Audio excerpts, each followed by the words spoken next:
Good evening, everybody. Recording in progress. Today is Thursday, July the 11th, and welcome to the Board of Directors work session.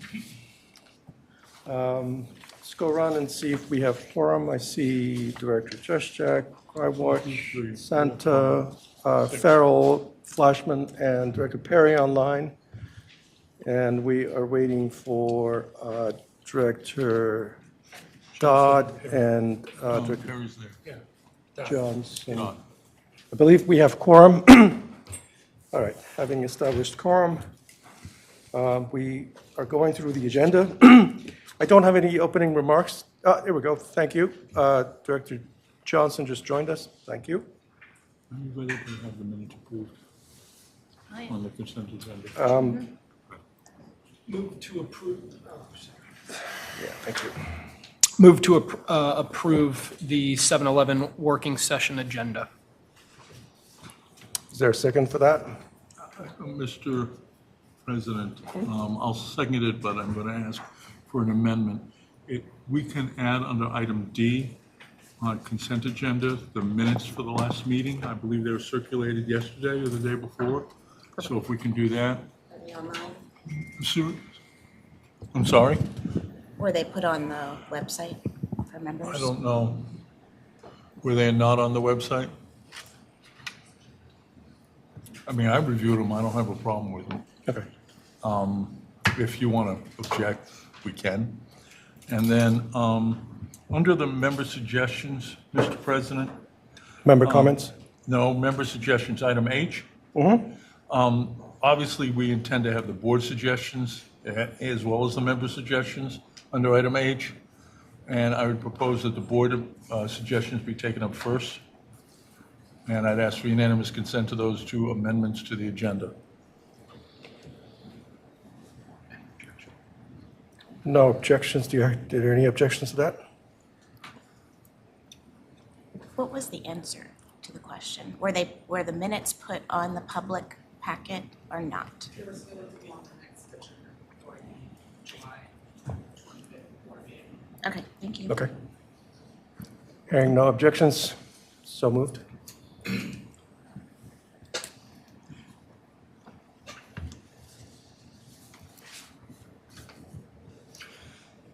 So if that's the case, then we will move to adopt the consent calendar, which would have those meeting minutes now associated with them.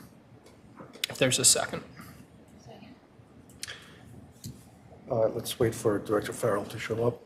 Sorry. Did you hear that? Could you repeat Would that? just move to adopt the Adopt the consent. agenda Yes. as amended. Yes. Yeah, Right. That's well, fine. All those in favor? Aye.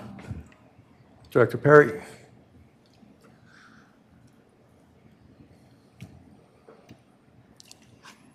Director Perry, can you hear me? Director Perry, you're on mute.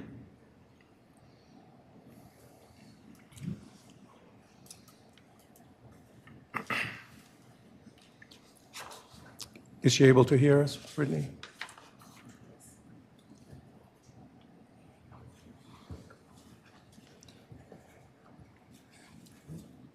Director Perry, can you hear me?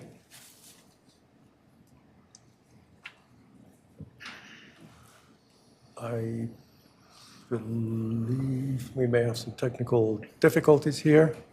We can move forward. I know. And there is an extension for now. Yep.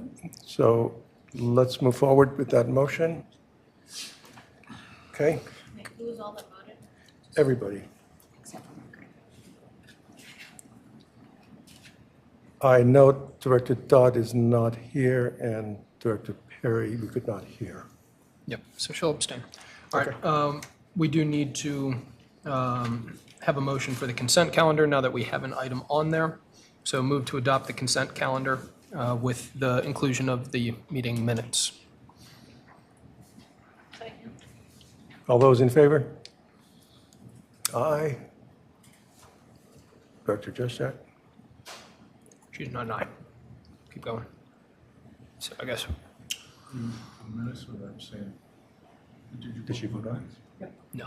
Oh, you're not Go voting. through all the signs. Okay. From Margaret, okay. So we did the ayes. Now we gotta do the nays. All those against, nays?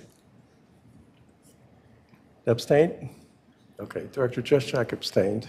So what do we have? And Director Perry, unless we can hear her. Yeah. So what do we have to count here? Does it? We have five.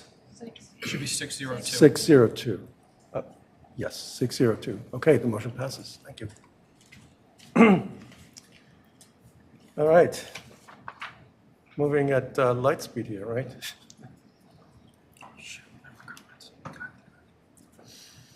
We ready for CEO comments? No, member comments.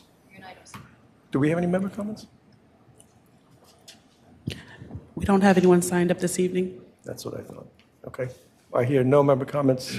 Thank you. Let's move on to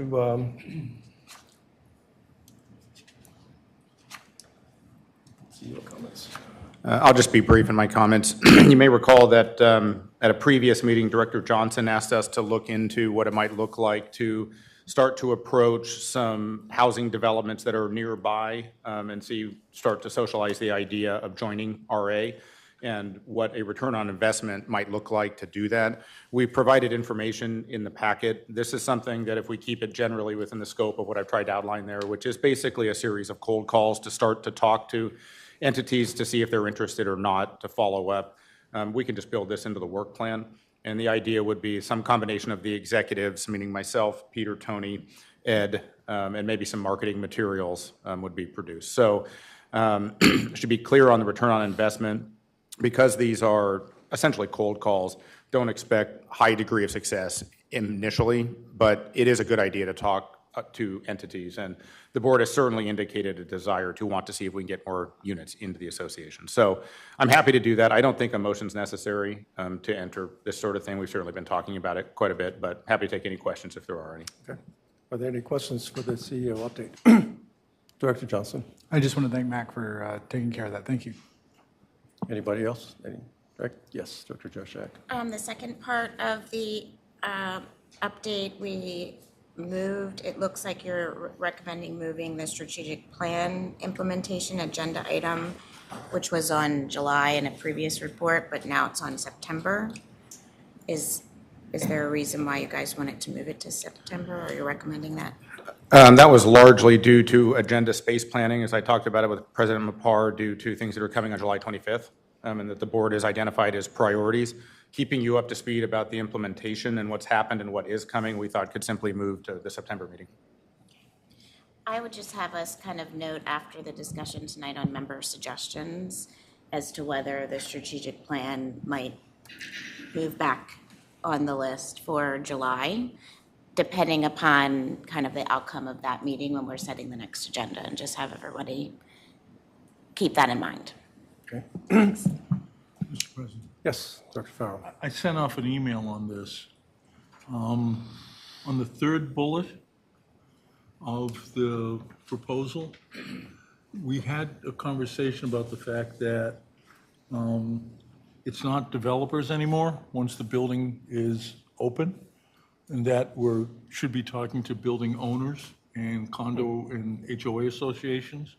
So do I need a motion to make that change, or how do we get that change effected?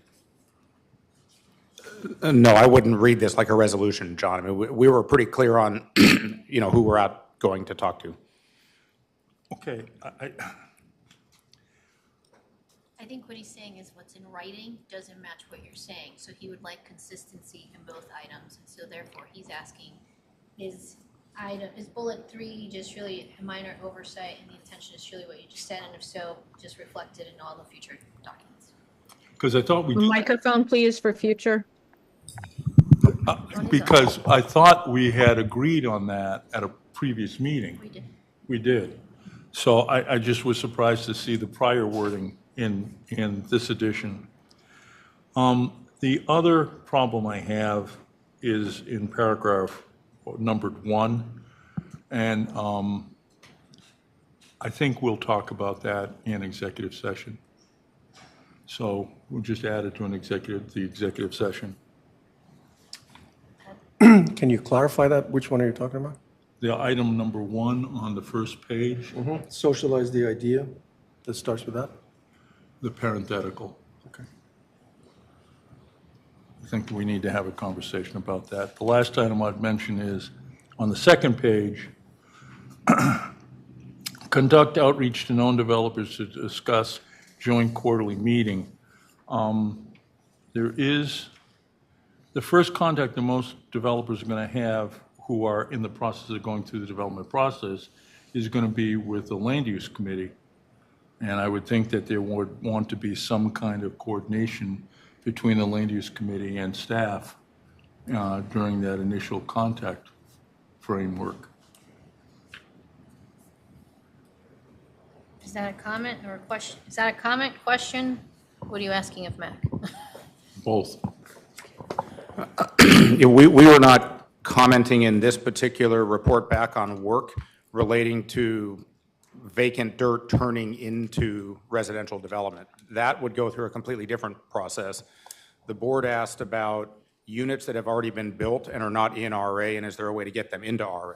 In the former solution or situation, the RA might be asking the county to place a proffer of some kind on that rezoning or development, which is something that's identified as going through the land use committee. So they're different things. So maybe my confusion is when we refer to known developers, and again, we're not so much talking about developers as we are talking about existing building owners. Is that what the intention is here? Yes. Thank you, Mr. Chair. Thank you, Director Farrell. Any other, Director Johnson? And just some clarity as to what is being moved into executive session. When you said the first paragraph in the parenthetical, are we talking about the first number as in rather No, than? sir. It's item, on page 1. Page 1. You have 2 numbered paragraphs, paragraph 1 and paragraph 2. That's what I was reading before you cut me off. No. Socialize the idea that RA is interested, please hold on, in pursuing getting new members. And then you said the parenthetical was the part that we're discussing in the executive session? Yes. Is that executive session worthy? Is that contract personnel or? Fair enough.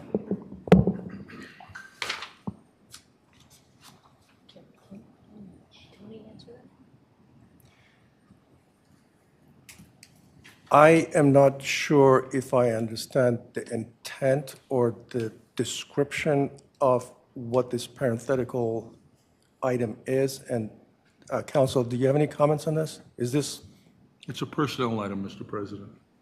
it's what? Personnel item, Mr. President. Personnel item. Yep. Okay. Yes, Director Dodd. My suggestion is that if a subject is raised during executive Yes. session that is not appropriate for will executive session, defer. we'll object Yes. at that time. Sure. Yep. Thank you. That makes a lot of sense. Yep, we'll move forward with that. Okay. Any other questions? Hearing none. I believe we are ready for our volunteer interviews, and I believe we have 2 tonight. Correct, Brittany?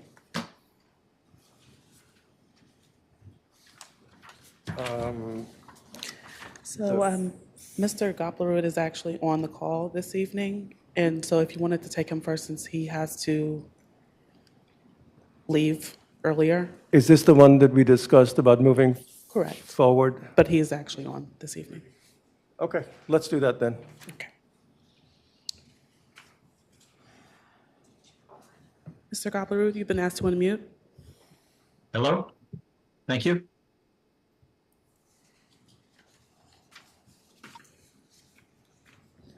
You have 3 minutes. You have 3 minutes, sir. I didn't know that I had a speech. Please identify yourself and explain Okay. about your application and why you're applying for that and your experience, anything that you can Oh, okay. fit in 3 Sure. minutes. Okay, great. Eric Goplerud. I'm about a 15-year resident of Reston and over 30 years of living in the Reston area. Professionally, I'm a clinical community psychologist. For the last 12 years, I was the founder and former board chair of an interfaith group called the Faith Alliance for Climate Solutions, which is focused here locally on engaging people of faith to engage on climate and energy issues. We currently engage about 225 congregations in the Northern Virginia, mostly Fairfax area, heavy concentration in Reston, and about 3,000 volunteers. I have worked now for the last 4 years, I think it is, with the Environmental Advisory Council, developing first the first energy plan that was approved by the RA back now I think 3 years ago, and then the update to the Razor report on both energy, which was focused on energy efficiency of our buildings, renewable energy, i.e. solar, and on transportation, electric vehicles, EV chargers, which was included also in the last Razor report. Also, I am the lead writer on the solid waste management report. I'm also a member of the county's Environmental Quality Advisory Council, have been recognized as a quote, Lord Fairfax this year from Supervisor McKay, and also Hunter Mill District Supervisor nominated me as a Volunteer of the Year for the Community Foundation, or the Community Volunteer Organization. I'm very committed to working on climate and environment, and I look forward to serving on the EAC. Thank you very much. Yes, Director Dodd. Just a brief comment that I briefly served on the board of the Faith Alliance for Climate Solutions and cannot endorse Mr. Galperud more highly enough for this position. He's just the right person to be on this committee. His commitment is exemplary. His engagement is above what anyone else has done. So I just wanted to say that, and thank you. Thank you. Any other comments? Thank you very much for your time. And yes, go ahead, Director Farrell. It's not really a question, but an observation. Hang on, thank you. In the third page of the materials we have in front of us, there was a reference to RA having adopted 2 reports. And just for clarity's sake, we accepted the reports, the board did. We didn't adopt them. That has a significant difference. And so I wouldn't want your service on EAC to be skewed going forward. So I look forward to you serving on the committee, but I did want that clarification to be made known. Thank you. Director Flashman. The chair of the Environmental Advisory Committee is here, and I think would like to speak to the application.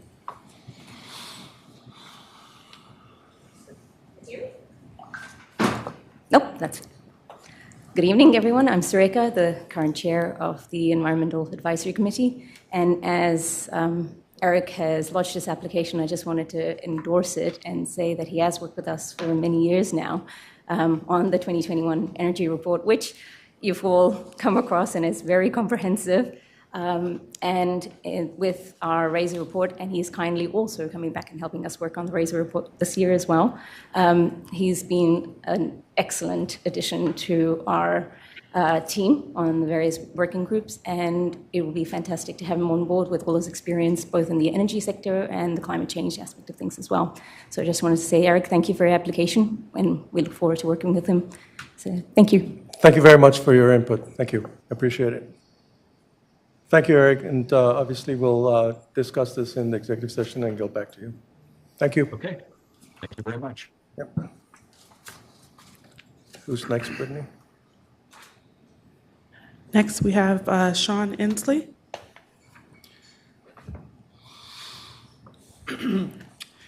Thank you for the opportunity. If you've taken a look at my application, I was a prior member and chair of the fiscal committee in the past, and was recognized as an outstanding volunteer during that time. But a lot has changed in Reston since I left the committee, and a lot of that's been residential development. I believe it's important for the fiscal committee to provide ideas to the board on the most efficient means for RA to spend its members' money. My other experience has been for over 21 years, I spent time on the board of directors of the Baldwin Grove Cluster Association. So I'm very well acquainted with how Reston RA's covenants and that interact with that. And just for a background, I've spent 28 years here in Reston. I moved here in 1996. So I'm very well acquainted with what happens here in Reston, and I've lived here ever since. What's most important, I think, is I understand also the needs of various constituencies. I'm a retired, but prior to that time, I was the chief financial officer of a NASDAQ-traded company, Spoke. So I'm very well acquainted with all of the demands associated with various constituencies, both investors, management, employees, and that nature. So as part, and you know, I spent that kind of time also on in my prior years as a fiscal committee member. So I guess a logical question for all of you is, why would I want to come back? Well, the short answer is, I'm also a member of the Reston Citizens Association. I'm the secretary, and I intend to very much continue that role. I've seen over the last several years there a tremendous amount of issues associated with Fairfax County and the impacts that they have on the Reston Association and members. So I'd like to come back, and I think I have the experience and knowledge to do that. The great news is, since I'm retired, I shouldn't say I have time on my hands, but I would enjoy the opportunity to give the expertise to the Reston Association. Now, I have zero interest in being chairman or anything like that. I'd just like to have the opportunity to provide you with input. Now, what I think is important is that members of the fiscal committee should present a broad range of ideas for consideration of management and the board. That doesn't mean that they could be implemented, and sometimes I think that will, I don't know how you want to put it, but raise some hackles. But the point and fact of the matter is, it's always important for people to understand and think about things. And at the end of the day, you spend people's money. I don't like spending other people's money without somebody knowing Thank you. how they're being spent. Okay. Thank you. Any questions? Thank you. Any questions? Yes, Director Farrell, please. Anybody else? Okay. Mr. Edsley, thank you for volunteering. Here, Mike. Oh, thank you.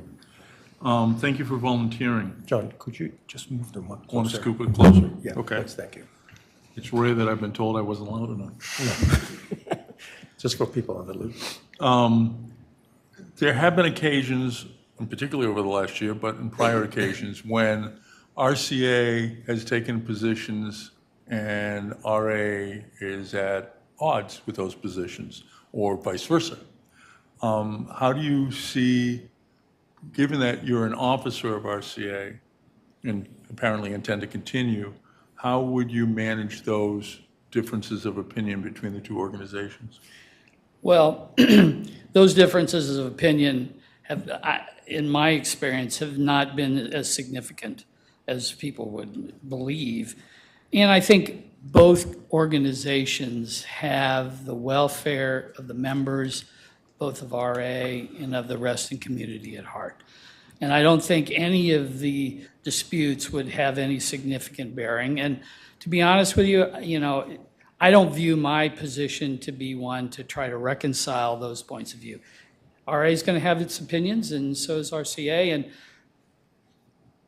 ultimately, your board here is going to decide what your position is, and RCA is going to decide what its position is. And at the end of the day, the ones that have counted the most have been the bureaucrats in Fairfax County. And unfortunately, RCA has its own opinions on that. Two more questions. Please, go ahead. What are your thoughts on the current level of our assessment? Well, my first thought is that it needs to be based upon the infrastructure requirements, and that's going to come from the reserve study. In the past, there have been issues about folks wanting to just arbitrarily cut the assessments just to make do, and that has not borne fruit, and unfortunately brought issues into the forefront here. And we can always say you could cut, but if you look at the reality of life, what is it that you spend your money on? The bottom line is that the vast majority of the costs associated with the Rest Association are payroll and benefits.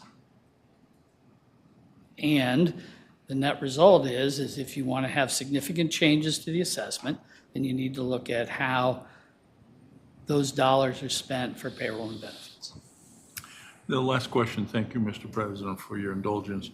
There have been a lot of back and forth between some members of this board and others over the uses of excess cash and cash surpluses. Do you have any thoughts on that?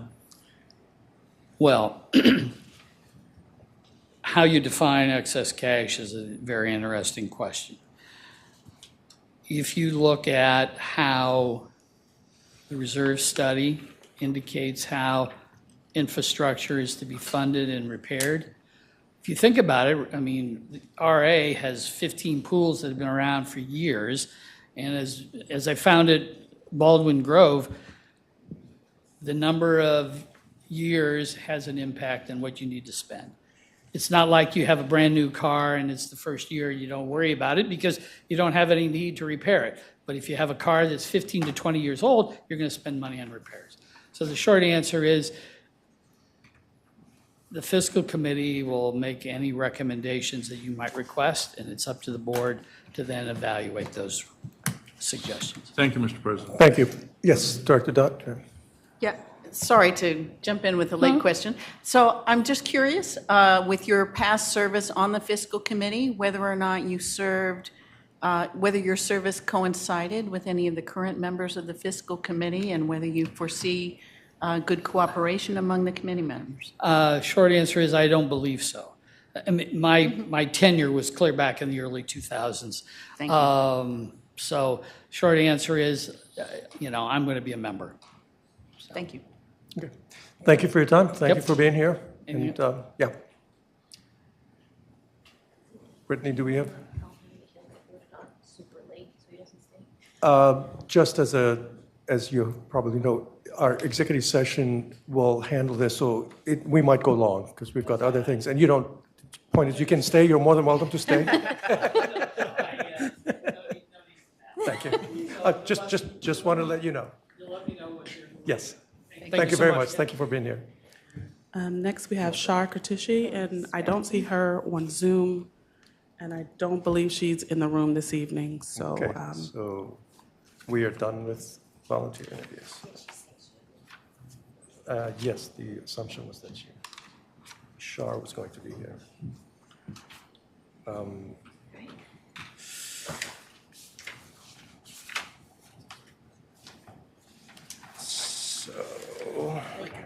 Yep. All right, we are done with our volunteer interviews, and we are ready for a brief on Lake Equity Working Group.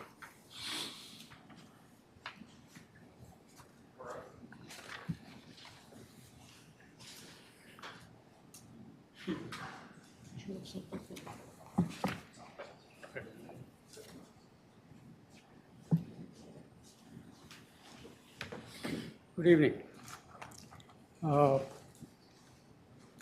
We are a group this evening, and we thought it would be good for you to have a chance to see members of the group, that is the Lakes Equity Working Group, because the first resolution was approved in December 15, 2022.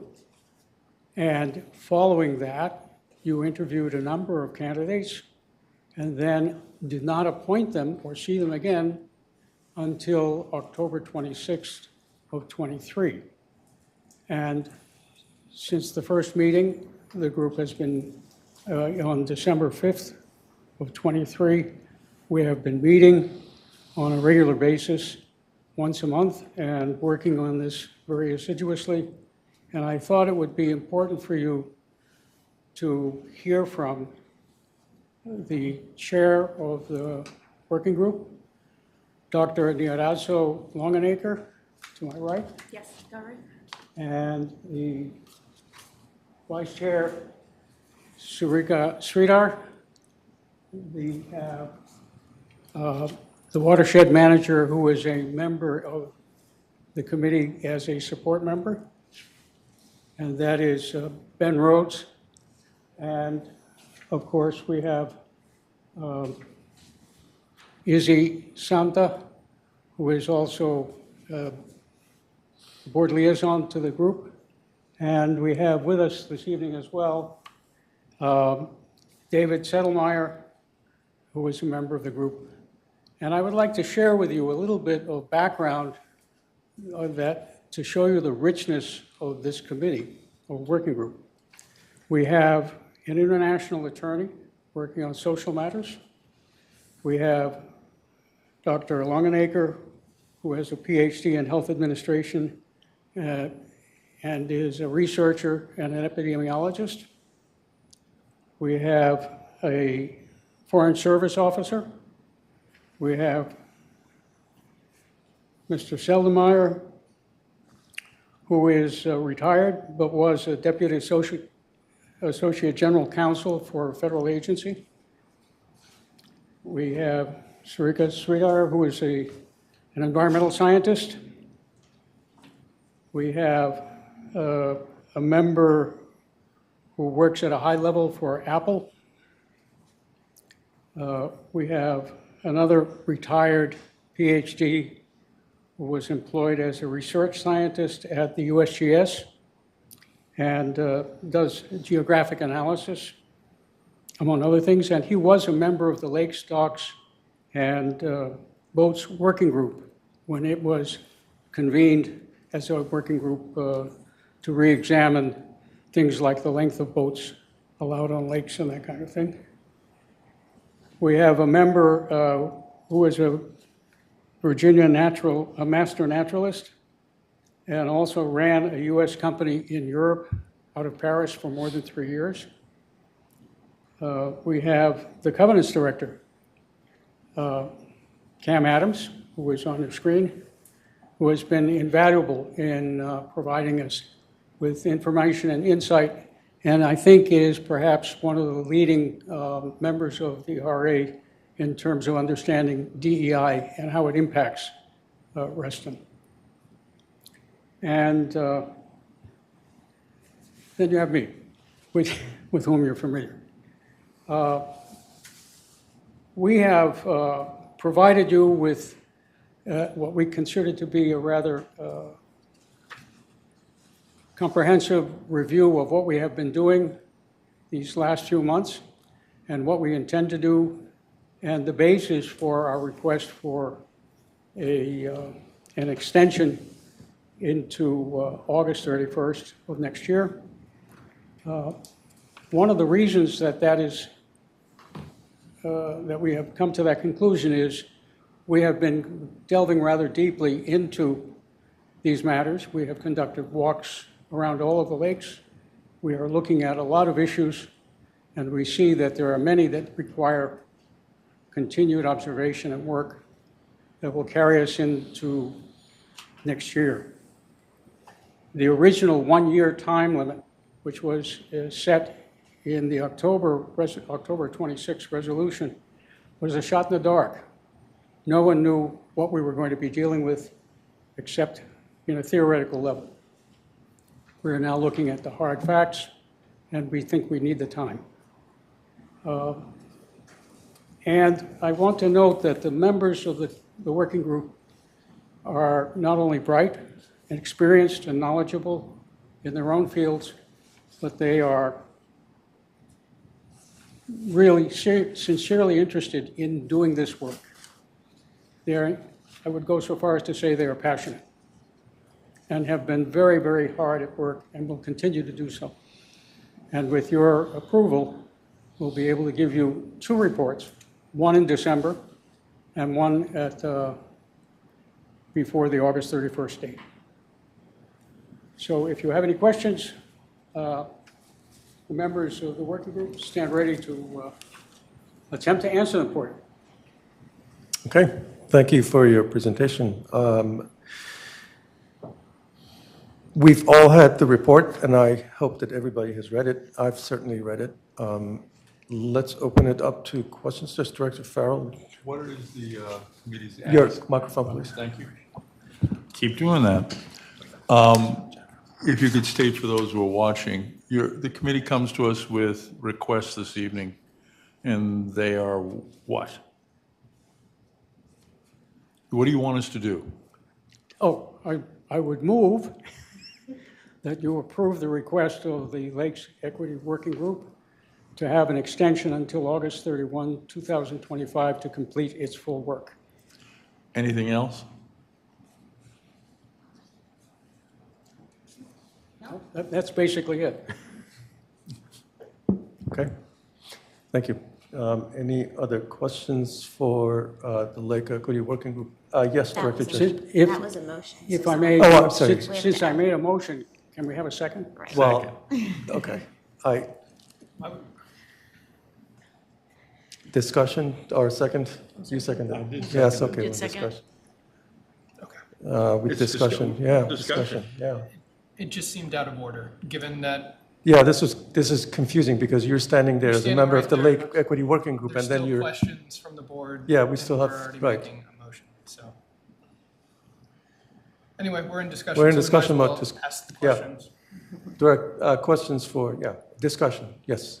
Director Dahl. I see that you have clearly requested an extension through August of 2025 when you foresee producing your second report.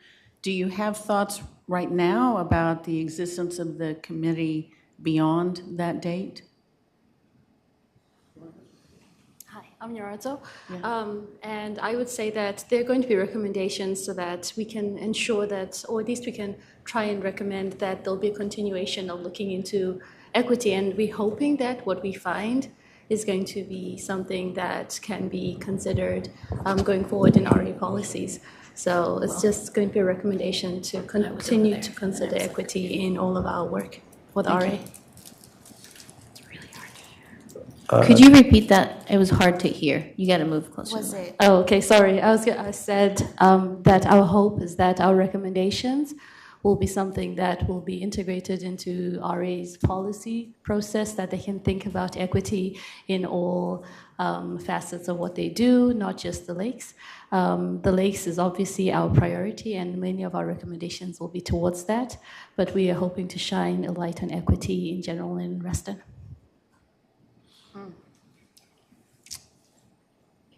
Director Johnson, you had your hand up. I did, thank you. I looked at the report that was provided, and I wondered if you could give me a summary of any preliminary findings you may have had so far. So far, we are very much in the trenches of collecting data. We have started analyzing the RA survey, and we did point to some findings from that, but we are still in the trenches of collecting data and performing analyses. We do have some drafts, and I think they are attached in the document as Appendix A. It is a draft, so we really have only really started doing the hard work. Much of the first 6 months since December have been pretty much defining what we're going to do and identifying and zeroing in on questions we want to ask and the like. So our preliminary or our first report will be in December, and within that report we expect to give an analysis of the RA survey, a reanalysis, a secondary data analysis. We expect to give the non-draft version of the lake access data that you see in Appendix A. We also expect to add anything else that we have done at that point when we deliver a report in December. To follow up? Should we approve an extension, would it be an onerous task to ask for more frequent updates so we can understand, for instance, the types of roadblocks that you might be meeting for with gathering data, performing analysis of data, things along those lines? I don't see why it would be problematic. As Erwin has stated, we're all very passionate about this and we're all working very hard. We do give ourselves updates every single month when we meet, and that includes data points such as how many surveys have been collected, how many pictures we've got, what the GIS analysis looks like. So we do actually have those updates internally, and we can certainly try maybe quarterly rather than monthly, because there's a lot of discussion, as you know, in these meetings. But maybe quarterly we can give something that's just kind of a status update. I doubt it'll be like really detailed because we are doing a lot, but we can definitely give status updates. Great, thank you. Thank you. Director Santa, did you have something? If I may, I just would like to add that in the meetings that we are having, we start at 6:30, and we have been going until almost 10 o'clock at night, each of the meetings. Director Santa. Do you want to go? No, go ahead. So are we asked, what part are we on? Are we in the motion part or? We're in the discussion part. Okay. So I'd like to provide just my 2 cents, if I may, since I'm a co-liaison. The group is very passionate. They're really digging deep just to provide some color, just to provide some justice to this group. They have walked the lakes, and they have captured information that is valuable in the sense that they're looking at the trails. Like, you walk to a trail, you connect to a lake. What does that look like? Is there access? Is there signage? So they're covering a lot of ground. They're passionate about getting themselves in the lake to see how the docks are doing. Like, for example, here's an observation just to provide color, because you asked and others may wonder. There was an observation made that in Lake Ann, if you're paddleboarding, because you know the steps that go down, it is very hard for a paddleboarder to hook onto something because guess what? There's no hook. So like that would be an enhancement that this group has identified that you would probably see in an interim report where they would say, these are the type of things that would be of value. And I would just say that part of the extension, I just want to be very real with ourselves. The holidays come up. Yeah, can they do this by December 31st? Absolutely. Do we want them to spend time with their families during the holidays? Absolutely. We're not meeting in December. I don't know if we are, but we shouldn't. Was there a motion on that? Maybe for later. But with that in sight, I just say, like, we have to humanize this to an extent that we should cut them a break for if they're not able to meet that, because at the end of the day, they are volunteers and they're trying to do right. And I will just add one more item, and I have encouraged them to do this, and so has Erwin, which is there is a current survey out. It has 3 questions on it. It will be enhanced so that it goes deeper, because right now, frankly, I think it could be better. It could go from good to great. And so I think that's one of the items that you should realize that they're working on and they should not be, I perhaps say, criticized on. And for that, I'm supportive of the extension. Okay, thank you. Director Joshak. I've heard a lot of great things from both of the liaisons about how hard this group is working, so we really do appreciate all of the effort that you're putting in. And it, as Erwin went through the list, we certainly have a lot of brain power on this group. So I'm glad that you guys were all able to get together and hopefully are having fun along the way as you do some of this work. One of the things that we talked about a lot when we were talking about whether to form this group was that in order to really get at an equity issue, you have to analyze the data or have the data to analyze. And we kind of we batted back and forth, like, do we have data in order to make these decisions? And so that is kind of what I would be looking for in an update, is to really take the time and focus your efforts on what data can we get on the lakes from an equity standpoint. really even before, like, how can we solve the issues that we're seeing on the lakes? In order to really look at an equity lens and really come back with a report that that the whole community can agree on in the improvements of the lakes, is to back it up with that data. And if we don't have the data, then, we are very much open to, you reporting that to us and saying, we don't have this data, here's some ideas on how we could get it, or what could we do to get it. And so I want to make sure that we're focusing that, and maybe if you're going to bring back a report in December, that's where I would concentrate the efforts in the next few months, is bringing back that type of data and saying, these are the holes that we have. Here's some solutions that we think we can get to get that data. Because I heard you kind of say, expand even beyond the lakes.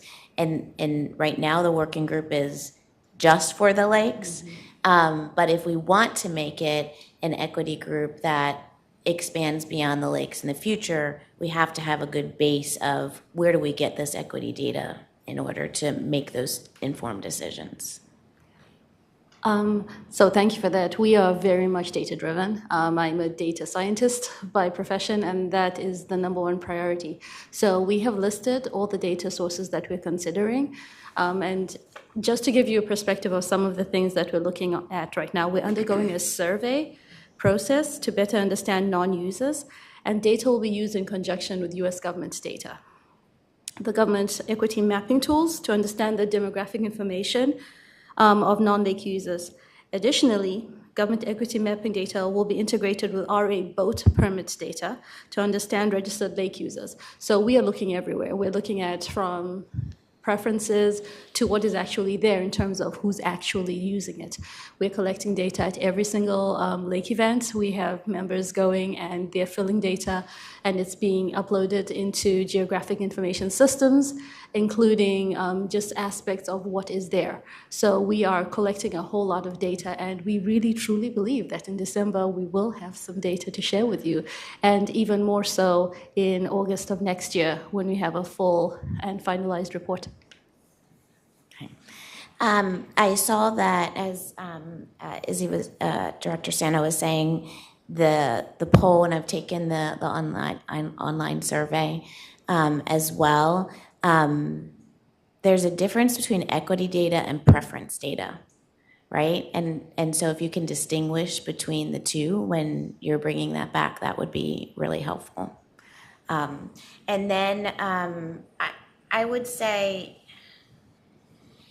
I think that it would be prudent for the board to think, and maybe we could either do it here tonight or we could, email it through the liaisons, but really think about how deep we're looking to go for preferences, because there is there's a difference between community feedback and input and kind of operationalizing whatever that input and feedback is. And I want to make sure that we're being fair and clear with your group on how deep into going into the recommendations versus where we feel like the staff could take recommendations and then find a way to operationalize them. And I know that you have some staff on the group with you, so I would be interested in hearing my colleagues' feedback on that. Are we looking for resolution changes with wording changes, or are we looking for, we think this resolution should cover X? Are we looking for go put a picnic table here, or are we looking for, we feel like families, would access the lake more if we had more, welcoming amenities? So that is where I feel like we haven't done a great job of giving that guidance. The working group received basically its charter, which said, we want to hear from you recommendations on policy, and we want to hear from you recommendations on what we should do that can improve the welcomingness of the lakes and make it available and inviting to all members of the RA. And so that's what we will do. That's what our charter is. And that includes making recommendations on policy, perhaps going as far as suggesting resolutions, and making recommendations with regard to specifics, such as one you have before you for later this evening with regard to picnic tables.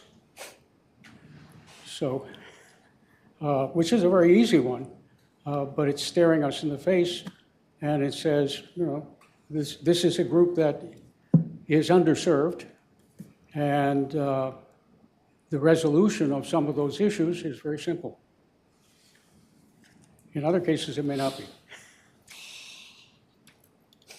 And maybe I just need to clarify, I would hate for the group to write a resolution and to put all of that effort in if it's not a resolution that the staff or the board can get behind, right? I don't want that time to be wasted.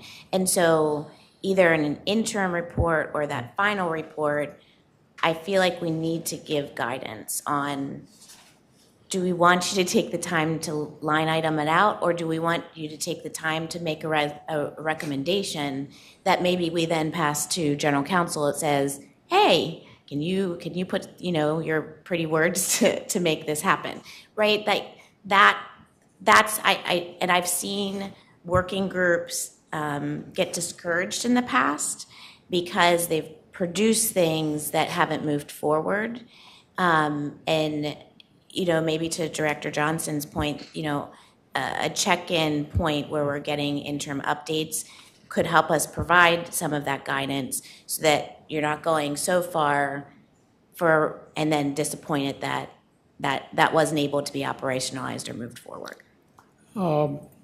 I'd like to just remind you that the Lakes, the Boats, Docks, and Lakes Working Group provided you with a whole set of resolutions. And why we should be any different. If you want to change them, that's obviously up to you, and we would certainly try to work with the general counsel to achieve some language that would be acceptable and achieve both its purpose and be acceptable to the board. But obviously the board has ultimate discretion as to what it would like to do, and if it wants to change language, it can change it. I think that working on language is helpful because it gives a better sense of where we are suggesting that the board might want to go and how to get there. Yeah. And that's an exact group that I would refer to. If anyone attended all those meetings after that working group, even the board, I think it was like 9 months before those drafts came to fruition. And that's where I would be hesitant for you guys to really write specifics before those ideas were blessed by the board. In which case, Director Johnson's suggestion of having those quarterly or more frequent updates, perhaps that's an opportunity for us to solicit some feedback, get some guidance, and we can then go back, see what it is that we're working on, come back to the table as well, and have that communication, open line of communication, which then will help us navigate exactly what it is that we're trying to present to you, and one that to some extent meets the board's vision for this group as well. Great. Yeah. Thank you. Then I would motion that we add those quarterly updates to That's an amendment. amend the motion to amend the motion to add quarterly updates from the Lake Equity Working Group. Mr. President, I believe Director Thank Justek you. is asking for unanimous consent to that amendment. To add. And if there are Any no objections. So, No. Director Perry, You're fine. thank you. So moved. Thank you. Can I just- Justek, you? So I know this was circulated, I'll keep this very brief, it's not really a question, it's more of just a comment and just a, something I'm hoping that the group will focus on as they move forward. So definitely appreciate the numerous data collection opportunities that you talk through, that you're working to collect and then working to hopefully supplement one of what I hope, or what I think was one of the really successful initiatives by the Reston Association and by the community to get involvement, although not perfect, although definitely not every voice, but I think one of our strongest feedback mechanisms that we've ever had in a very long time in this community with the survey that did go out. So I'm hoping that we'll use that and supplement what we've seen there, instead of withdrawing or taking away from or discrediting or discouraging anything. And you guys haven't alluded to that at all. So that's why it's not a question. It's just more of a hope, because I think you guys are doing great work, and I just want to make sure that the community, which is seemingly bought into something, gets additional information on top of that to help reflect what the equity moves that are necessary by the board. So I know it wasn't a question, but I feel like I should reassure everyone. We got that data in May. It is mid-July. So we haven't really had a chance to poke it as much as we'd like to. We'd also like to meet with the contractor who did allow us a chance to meet with them. We were just putting together questions.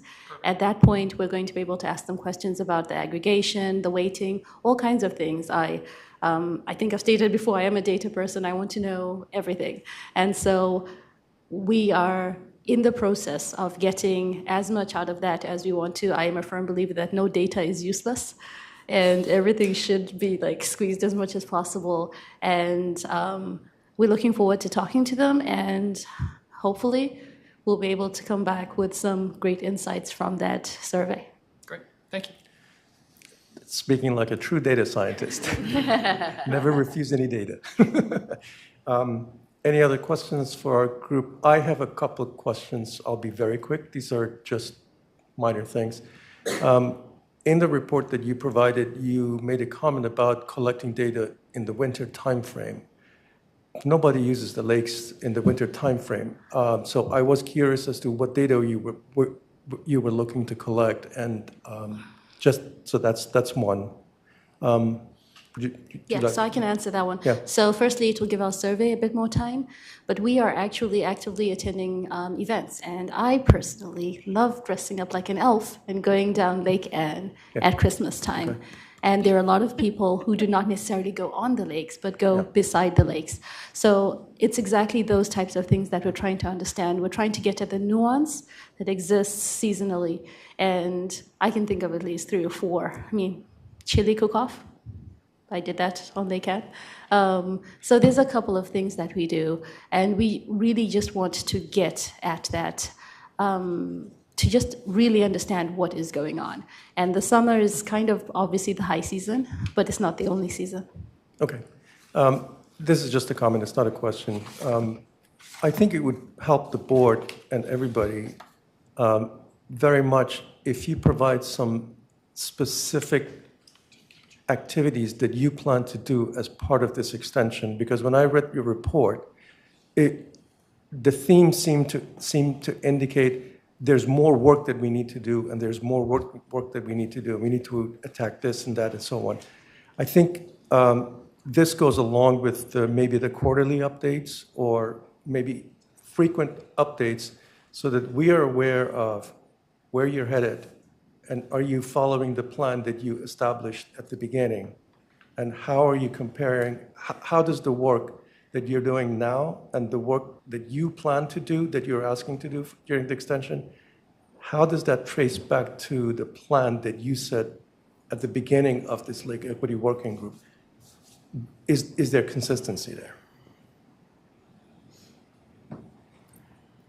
I'm just going to say agreed. I think that'll be quite useful for us as well. Just to have those specifics, because like you said, we've got a lot that's identified there in terms of what work that we have to do still. But if we've got specifics in there, then it makes it easier both for us and for the board to understand our direction as well. I'll just say one final comment, and that is during the establishment of the Lake Equity Working Group, we had conversations about data and what kind of data. And will you be able to have access to the data that you're asking for? Director Flashman, you remember those conversations? And some of the conversations surrounded around there is some information that you cannot get your hands on because it's not available. And there's some information that's not granular enough to help you analyze, as you understand as a data scientist, so that you can pinpoint and get to a metric of some sort. It's fairly general. I don't think you'll have access. For example, if you look at the census data, you will not be able to get down to the detailed level of demographics and entity, individual, and so on. It's very broad in some areas.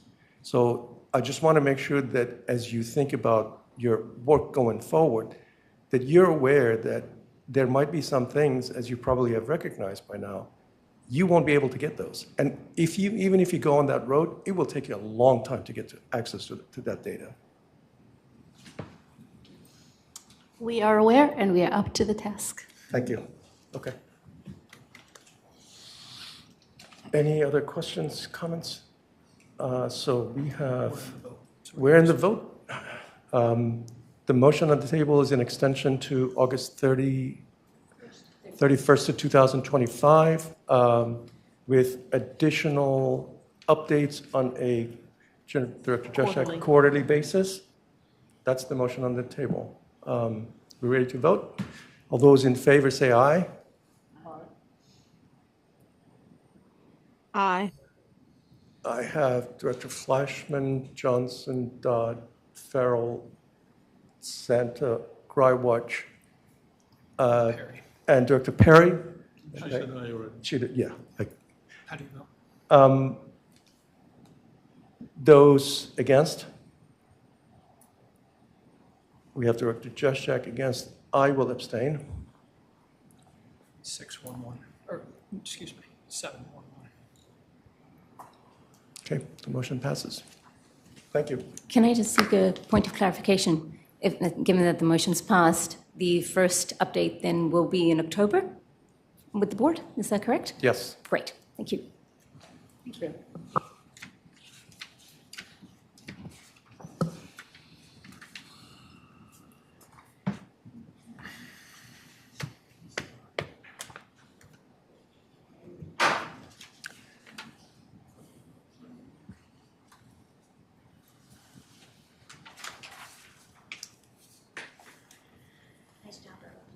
Okay. We are ready for our member budget suggestions now.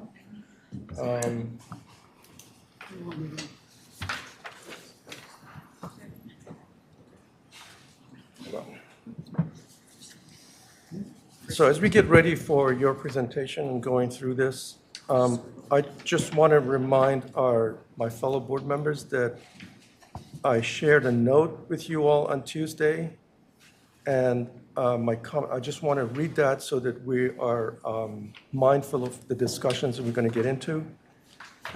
My comment was that I wanted us to have a focus meeting tonight and avoid going through 215 budget items line by line. Many of you shared your list of items that you wanted to go through, and I really appreciate that. I think that's very helpful. It gets us focused.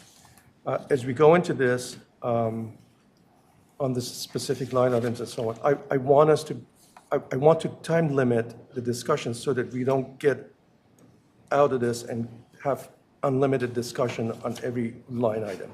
So I appreciate your indulgence as we go through this. With that in mind, let's start the conversation here.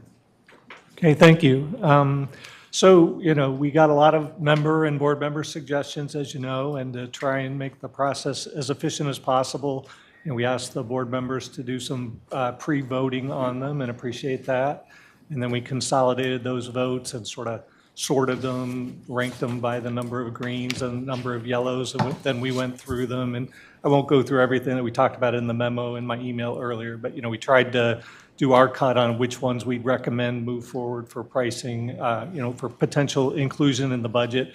And we, as President Zoll mentioned, we got a number of emails with requests to talk about additional ones, so we're prepared to do that. I kind of have a spreadsheet queued up with the ones that everybody said they wanted to talk to. So if you'd like, we could start walking through that. So just a clarification, that we adopted a motion to start with the board suggestions first. Correct. That's fine. I can jump right into it. And I will share my screen. Let's see.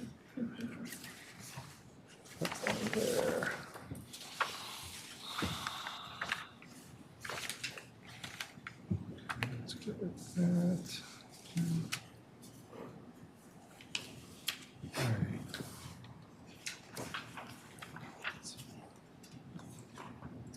Hopefully that's pretty good, and, you know, I think a lot of Cutting people have off hard item one. copies as well. Ed, Yes, You're cut off item 1. I'm sorry? Item 1 is not showing. Well, it's filtered to This is only filtered. show the ones that you all said you wanted to talk about, so that's kind of why it's showing like 2, 3, 6, 10. This is filtered to the ones that, per the emails, you all said that you wanted to talk about. Yes. Also, I'm not sure what iteration of this that you were working from, but I worked from the one that was online.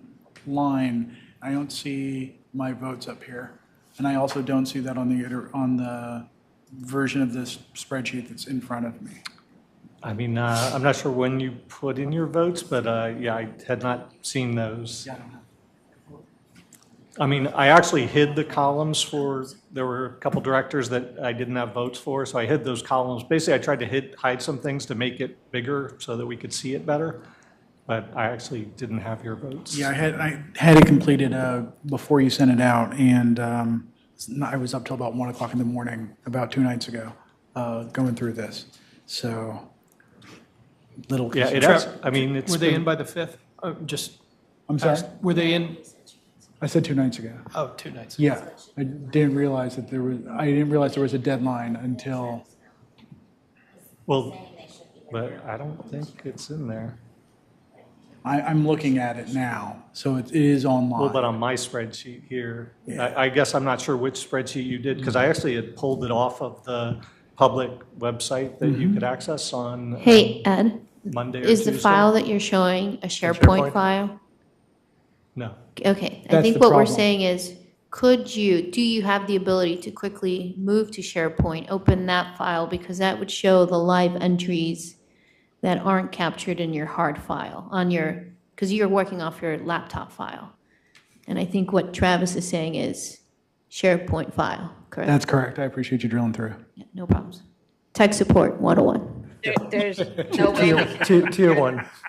keep moving. Is that as far as you go?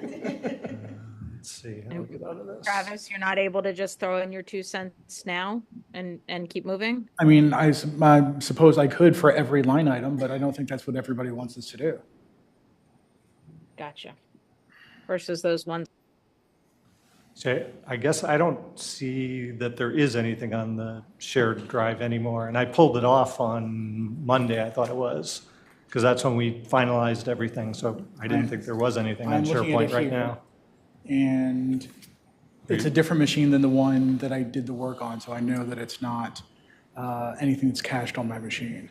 So it does exist on SharePoint. So I can see Travis's. So just, Can I hold suggest- on, just point of order here. I'm going to recommend a 5-minute recess here for us to collect that information. Okay?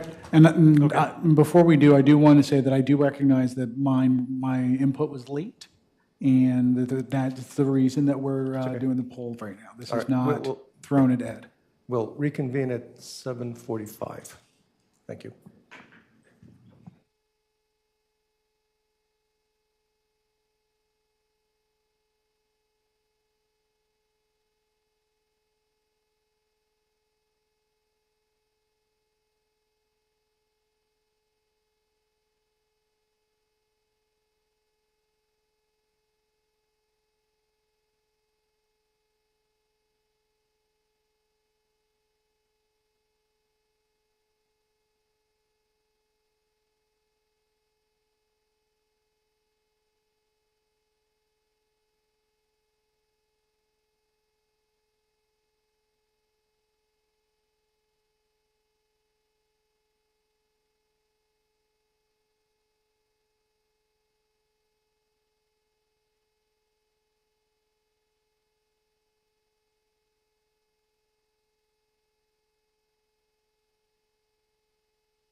All right, we'll try this again. So this is the spreadsheet with Director Johnson's votes in there as well.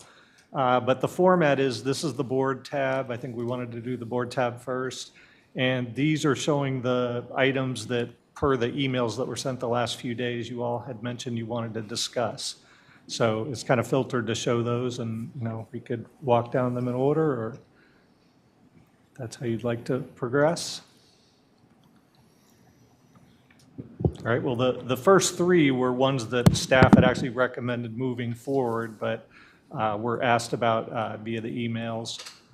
You know, I think the first one here from Director Johnson, you know, there was a question, you know, it didn't get a ton of green votes, so I think there was a question, you know, why did we select this? I mean, we thought that this was in line with some of the things in the strategic plan and community survey, and that, you know, it might be worth doing. So we were recommending pricing it out. I think I mentioned in my email, we kind of largely cut things off at 2 green votes and 0 yellow votes. So we kind of weren't looking real closely at the ones that were, you know, that or lower, but this was above that threshold. And, you know, we did think that this was an idea that was mentioned in the, I'm not sure if it was community survey, but doing more events like this. So we thought that might be worthy of pricing out. Doesn't mean it'll make the final budget, but at least something to price out was our recommendation, but we could change that if you'd like. So I guess I don't know how you want to Director Juszczyk. make a decision on those kind of things or discuss and try and move relatively quickly. So Director Johnson, the reason why I marked this one red is because we have a group in Reston whose job it is to work with artists. And I didn't think it would be a budget issue or a budget line item for RA, because we could pass it to IPAR, they could come up with the ideas, and then maybe we offer, you know, our space for free. But to me, it wasn't a budget, something for a budget, but a good idea. Firstly, great. I respect your opinion. However, my only question about your perspective, my only question about your thoughts. Should we decide that we wanted to provide a sponsorship to IPAR or whatever organization to do something along those lines, would that need to be budgeted? We would have to be prepared for that to be in the budget, yes. Anything that would be dollars, yeah, Mm-hmm. that would have to be budgeted, but a sponsorship of like a room, I don't know. It's not a financial change for us. Go. Just one thing as you're talking about this, we have for many years given some money to Public Art Reston on an annual basis, which helps just fund local arts initiatives. As we understood this, the board has asked in a different forum for myself and the executive team to look at events that highlight local people or the membership. That was one of the reasons as well. Whether this is the right kind of event or not, there was some logic, you know, in that. And if it's something we host and sponsor, there could be a financial impact, but follow everything Director Juszczyk's saying as well. And there are a number of suggestions that I have like that on this sheet. And if we'd like to group them into some kind of community building exercises group rather than go through each one line by line, I'm fine with that. Do you have any comment Sure. on that? Yeah. Sounds good. Okay, so we'll keep that one as a yes and, you know, try and do something along those lines. The next one, I'm not sure, Director Farrell. Oh, I'm sorry. Hold on, Director Perry, you have your hand up? So yeah, I think that this is a good thing, and I have no problem with staff looking at what it involves, but I do want to make sure, as Mac and Jennifer have mentioned, that, you know, we are working with those community organizations that we already work with to potentially cut our portion of the actual costs. You know, the money costs. You know, I'm happy to, I understand kind of where this is going, and I think in general it's a great idea, but I do want to make sure that we're working with our partners, not just hosting our own so that we can say we hosted our own. As we know, there are plenty of groups within Reston that do that already. And, I'd like us not to be one of those. Okay, thank you. Yes, Director Sandra. I'm just going to speak to the suggestion. This is the way I rated these, so everybody's aware. This is a nice to have, not a must have. We're an HOA. The number one priority that folks have asked for is upgrading infrastructure. So to me, if that's not met and we don't have the facilities that we need, like bathrooms, which is on here, then I'm not supportive of this. Just explaining my rationale. Okay. Okay, and this next one, Director Farrell, your email said to... Hold on. I guess I am unclear. Does the board want this priced out or not? I was going to make a motion on all the recommendations. Please. All the positive recommendations, once we had a chance to talk through. And so my objective, in the interest of moving things along, was to ask for unanimous consent of the board to price out items 1 through 8. Okay, but I didn't want to cut off discussion. So if the board can indulge me on that, I'll get there once everybody has a chance to ask any questions they have about 1 through 8. Okay, just a point of clarification. Are these the same as what every board member provided through email? Was that on the list? Are these First separate? off, my thought was that to the extent, here's the recommendation. Yes.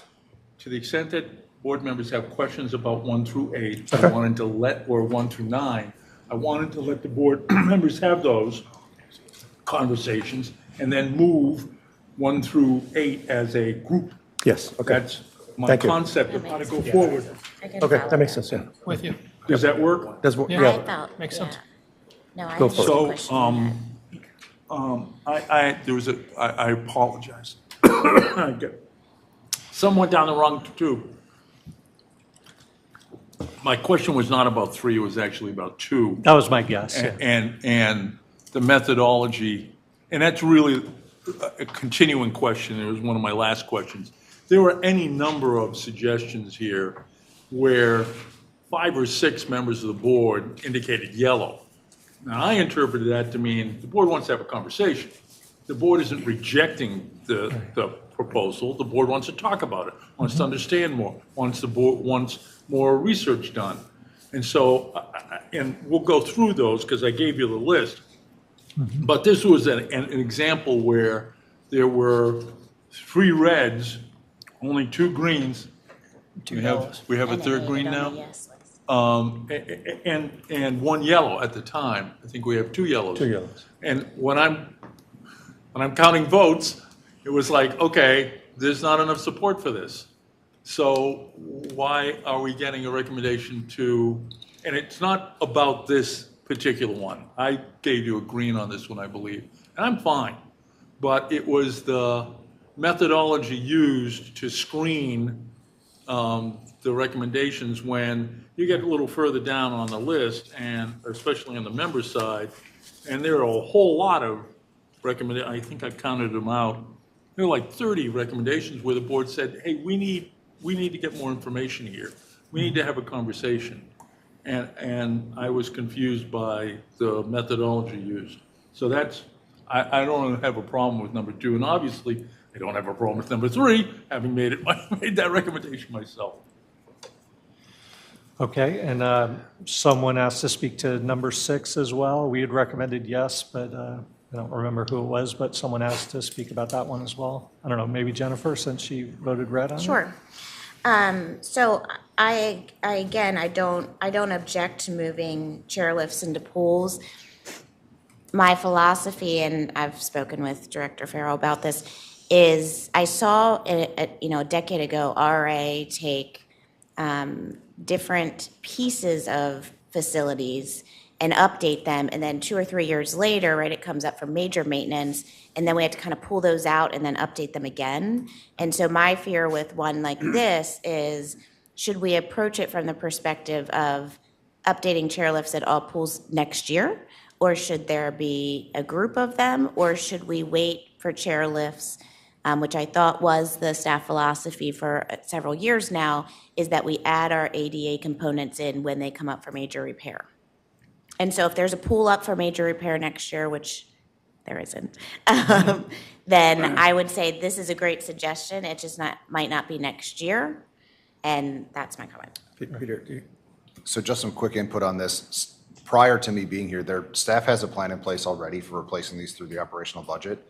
So we are planning to just add a few next year. Well, all of our pools will have ADA chairlifts that are mobile after next year. So we don't really have to have this conversation. This is already happening through operational budgets. I guess the plan has been in place 5 or 6 years to buy portable chairlifts so that all the pools have them. So just from a cost perspective, they've been phasing it over time. So this will be done in 2025. So this is not a conversation we have to have. This has already happened. And just, Mr. President. Yes. So Actually, you you can can move on. you can look at our activities on page 14 and 15. We have chairlifts at all but 5 of our pools. Okay. So if you're going to put in the other 5, God bless. Sold. Move on. So staff does not need to price this out. Are we in general agreement Yes. there? Okay, head nods, yes, any, great, 6 is off the list. Good, thank you. Thank you. Okay, moving to number 10, this is about. Can we just stop right Yeah, there, if sure. you don't mind? Sure. Because I'm going to make a motion and Okay. try and get things out of the way. 1 through 8. I want to go, well, we're going to take 6 off. Correct. Yes? Correct. So I'm going to ask for unanimous consent to direct the staff to price out items 1, 2, 3, 4, 5, 7, and 8, and I want to, and then I want to speak to item 9. Any objections? Second, oh, I'm asking for unanimous consent. This is unanimous consent, hold on. Can I speak to number 4 about running Cedar? That was already budgeted, No, it's not. 2021. My understanding from Mr. Lusk is it's not budgeted. We're talking about this, like a pathway down from running Cedar, Right. correct? Right. What was, 2021 was putting in the backstops and the new backstop and the. As I recall, we voted to do the path because for the same reason. That's And I'm not- just raising it as an yeah. issue with the monies. So We'll check it then. there was preliminary work done. The work was never completed. Right. So that's Yes, where it I is know, right I now. know, right. But the money might be there is what The money, Bob is saying. I'm talking about the money. Got it. So let's So make I'll sure check the that, but money's- I don't know if that's true or not, so I'll check that. Okay. And may I make one other preferred comment is on sound barriers on pickleball courts. I wouldn't wholesale do anything with sound barriers because they're kind of unproven as to their value, number 8. And I would encourage the board to consider doing prototypes on, first of all, on Autumnwood, because that's an established location. And then maybe choose another to test it where the court is closer to residences, so you can test the sound. If you put them on all, and they turn out to be, in 3/4 of them, people complain about the noise, Is there someplace other than Autumnwood where we have pickleball courts? Old Snack. We also have If I- temporary, and it wasn't clear if it was temporary or permanent. If I may make a suggestion, there are plenty of pickleball courts around. Some of them have sound barriers, and you could simply test those with the permission of the So, owners. let's The only issue here is let's how we're bring. going to price it out. Let's That's the bring only let's issue bring the here. conversation back to, this is just pricing out. We're not going buying anything yet. So this is just pricing out, please. It was a recommendation. Yeah, but this is just pricing out. We're not buying anything. Thank you. Do I hear any objections? I still object to number 2.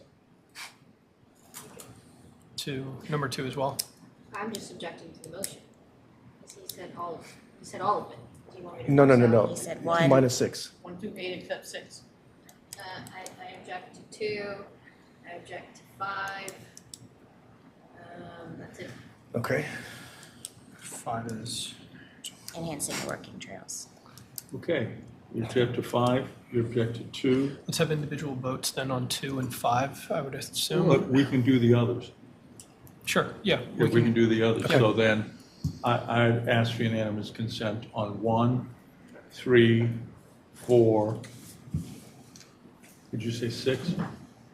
6 is already crossed off.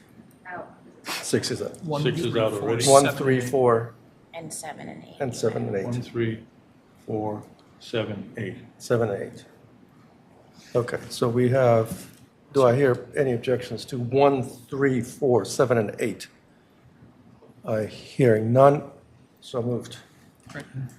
And Mr. Director Johnson, do you want to move number 2? Do you want number 2? Do you want to move? Do you want to move to have that price? It's your suggestion. Do you Yeah. want to move to direct the staff to price item number 2? I mean, I'm fine with unanimous consent. The board, if the general feeling of the board is that they don't want to do it, I don't need to.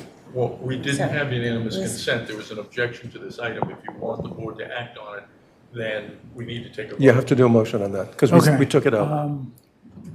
Can I move to withdraw it then? You could. Okay. You could. Then I'll just move don't to have- withdraw you just the don't have You don't have number to- 2. Yeah, Okay, 2 is out. Goes out. Moving on to 5. 5. Enhancing walking trails with educational signage to promote environmental education and outdoor activities. Travis, could you just give us a little brief background on what you were thinking here? Sure. My thought with this was, walking around trails in South Reston, I didn't see a great number of signs that showed what I'm looking at. What kind of tree is this? And it doesn't have to be on every tree, but sporadically, a bit more sporadically than currently exists. I'd like to see something that shows, what kind of foliage I'm looking at, the types of animals that may or may not be in a particular area. There are a lot of dens, that kind of thing. Just things to make the walks along the trail a bit more interactive and a bit more active. And, we could include that in what I've asked for in another line item. As far as an app, it could be like an AR type thing that's included. It doesn't have to be actual signage. But, again, it's something I'd like to have conversation about. Peter? If I could just hop in on trails just for a second, there's many, many suggestions on trails. Just kind of tying it back to the community survey, we know that was our highest rated amenity far and away. PrAC is also working very closely with Mike Reynolds on a number of trails issues. What I'd like to propose is maybe staff pricing out a comprehensive trails improvement plan to include new maps, new GIS, mapping of our trails, signage. We're going to come back in the CIP with increased paving for our paved trails. So if you could just let us come back with an overall improvement plan for our trails, I think we can address lots of the comments that were brought up by members and board members. So directing, Mr. President, with your permission, directing the staff to price out this item is not inconsistent with what you just described. That's correct. So we could have, if Director Johnson wants to make a motion, I'll second it so we can move on. Yep. Sure. But go ahead. I'm sorry. He said it's Can we included. move to can we move on To accept his Peter's proposal. proposal? I intended to. Because that includes your Yeah. request as well. I move that this be moved into the staff's comprehensive trail improvement proposal. Okay. Second. All in favor? Aye. Unanimous. Thank you. So moved. Thank you, Mr. Lusk. Mr. President, I had a productive conversation with Director Santa, and in which Director Travis has, Director Johnson has contributed, and I'd like to remove this because it's my understanding that in order to make this work, we need Wi-Fi at all of our tennis courts. I don't know that that's an exercise we want to get into right now. There are security issues that folks wiser than me on this stuff are concerned about. So I'm happy to take this off the list for consideration. Which one's that? It's 9. 9, okay. Thank you. I would like to speak to number 10, with your permission. Okay, so. We've taken care of all of the first Yes, 9. I understand. We've acted all of them. But number 9 was something I would have written on the list and you already took it, so I left it there. So I guess I'm a little bit more curious. Why? Yes, we would need Wi-Fi, I agree. And it just strikes me that until we resolve the Wi-Fi issue and providing a secure Wi-Fi network, we're ahead of ourselves with this idea. I think it's a great idea, but I don't think we have the infrastructure to do it even on a pilot basis. We did a pilot. I motioned to fund a pilot in the past. For cameras? Mm-hmm. And I'm not sure that, they have to be Wi-Fi cameras. When I last spoke with, the head of a Rex department, there was a solution that didn't require Wi-Fi. And so I would hate to hobble it off when there might be a way to address it without that. Can we hear from staff on that? But I do think that there is a lot of that. We need to find a way to track who is using our tennis courts. And we have never been able to get there. And if staff come back and price this and say it has to be Wi-Fi and it can't be 2025, but then we at least have a price for 2020 going into 2026. But I think it's really important because we've never been able to track usage. So may I just chime in there? We're looking at pricing. Just like the comment I made about Mr. Petrine's pickleball sound barrier, we're talking about pricing. I think what you're saying makes sense as far as pricing to see what the options are. Seems reasonable to me. And I know I voted for that as well.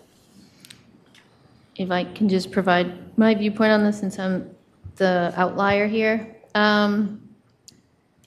You said we need to know who is using our courts. Unless the cameras have facial recognition and they identify faces to names, this is more of a communications tool to talk with a player.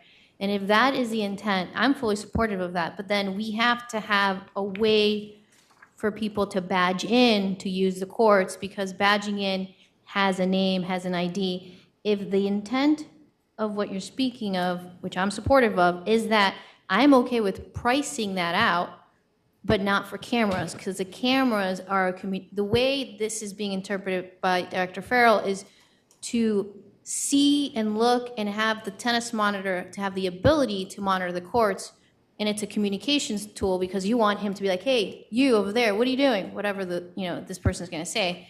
And again, if there's no facial recognition, we're not going to meet your objective. So I would then say, if that is the intent, I would motion to perhaps say, I motion to have staff to look at a solution, whatever the solution is, in order to identify the players that are in the court. So. And I need a second. I'll second that. I'll second that. There's a second, the discussion. Okay, so the first part is, if you look at number 7, we're talking about we've already acted on that. Where that says we want to have pass keys. We want to be able to use a pass key, get on the court. Number 8 9 was an attempt to respond to the observation that there are people from the TSAs getting on our courts and they ain't paying for it. And we've talked about a reservation system. If someone hasn't swiped a pass key on that site and we see people playing on that court, then we could say to our tennis one, hey, go over to Shadowwood number 4 and find out what's going on. There's no reservation there. So I saw it kind of as a way of making sure that we're not giving people free use of the property for nothing. I get that. Vandalism. I encourage staff to jump in, because this is Director total, Director Jeschak. or I Erwin, know. or whomever. Doesn't that mean that you have to have someone monitoring that system? We already do. We do? Yeah. Where? We have somebody who goes around to the courts. We have somebody who goes around to the lakes. But you're speaking about having a television camera there, and you're going to have a reception center for the monitoring of all of the tennis courts and the pickleball courts. Well, and you've got a gazillion screens, and someone is paying attention to all of it, and you're paying him for that, or her. And then, you know, it's more than just having a camera. I understand. It's a lot more. The question comes from the. And for the violations that may be occurring, Well, is it working? okay, let's bring this back. I'll get to you in just one second. We're just pricing, and I think Director Santa is saying, let's get staff to look at options and come back with solutions. I understand what you're saying. Just as a side note, if you have a Ring camera, you don't need to have screens and screens. You get notifications. When somebody pops, you get a notification. But I'm not saying that that's the solution, just offering that. Tony, there might be some legal issues here as well. He hates this. I'd go further into it in executive session, but I have been approached previously by staff about installing security cameras. I have legal concerns about potential liability associated with that. One of which is a perceived sense of security, perceived sense that they're being monitored, situations like that. So if we are going to explore this past pricing, I definitely want to have a chance to, one, track down the memo I wrote, which that's going to take a little bit of time, and two, have a conversation with the board about it. Yes. Okay. So we have a motion Somebody here. needs to move to direct staff to price number 9. I thought, no, you had a motion. My motion that was seconded is look for a solution that meets the objective that I agree with Jennifer on, which is what is the mechanism by which we know who are the individuals that are playing to help identify John's point, which is, are you a member or you're non-member? And that, in my mind, just to be clear, not that it's part of the motion, but I'm explaining it in case people don't get it, is that it's not a camera, because a camera cannot tell you who's on the court. A camera is for you, to your point, figure out who's vandalizing the court and track down names later, which hopefully that's not the case, but it doesn't get to Jennifer's point. So that is a motion. That was your motion. That was the motion that was seconded, yes. Yeah. Yep, thank you. Sorry for the confusion. Any other discussion on this? All right, those in favor of this motion, say aye. Director Perry? Aye. Thank you. Dr. Flashman, did you abstain? And against, nay? Abstain. Abstain, thank you.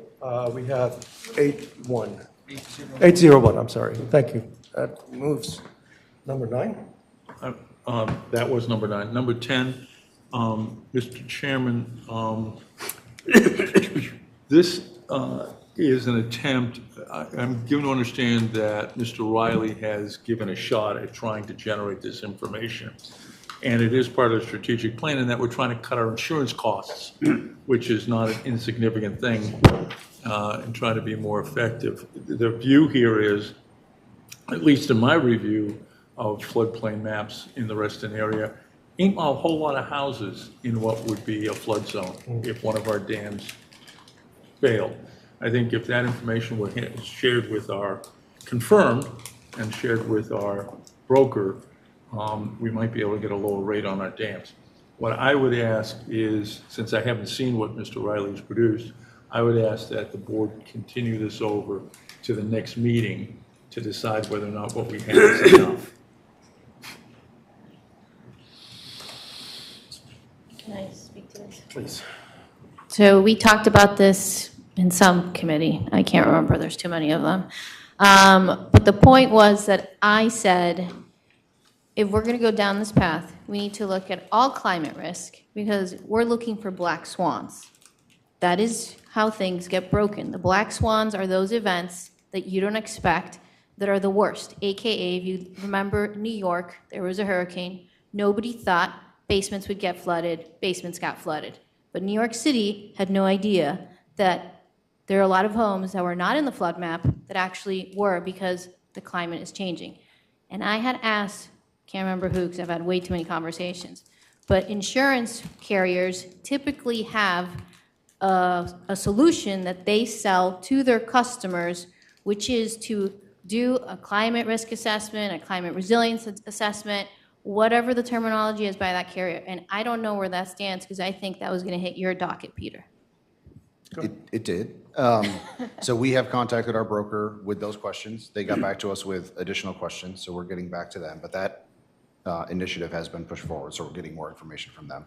To Director Farrell's point, Mike Reynolds, our environmental director, has produced a report based on some engineering work that was done by a firm called GKY that kind of looks at downstream impacts should our dam breach. So what we'd like to propose is making that report available to all board members for review so that we can come back to the next meeting. It's rather lengthy.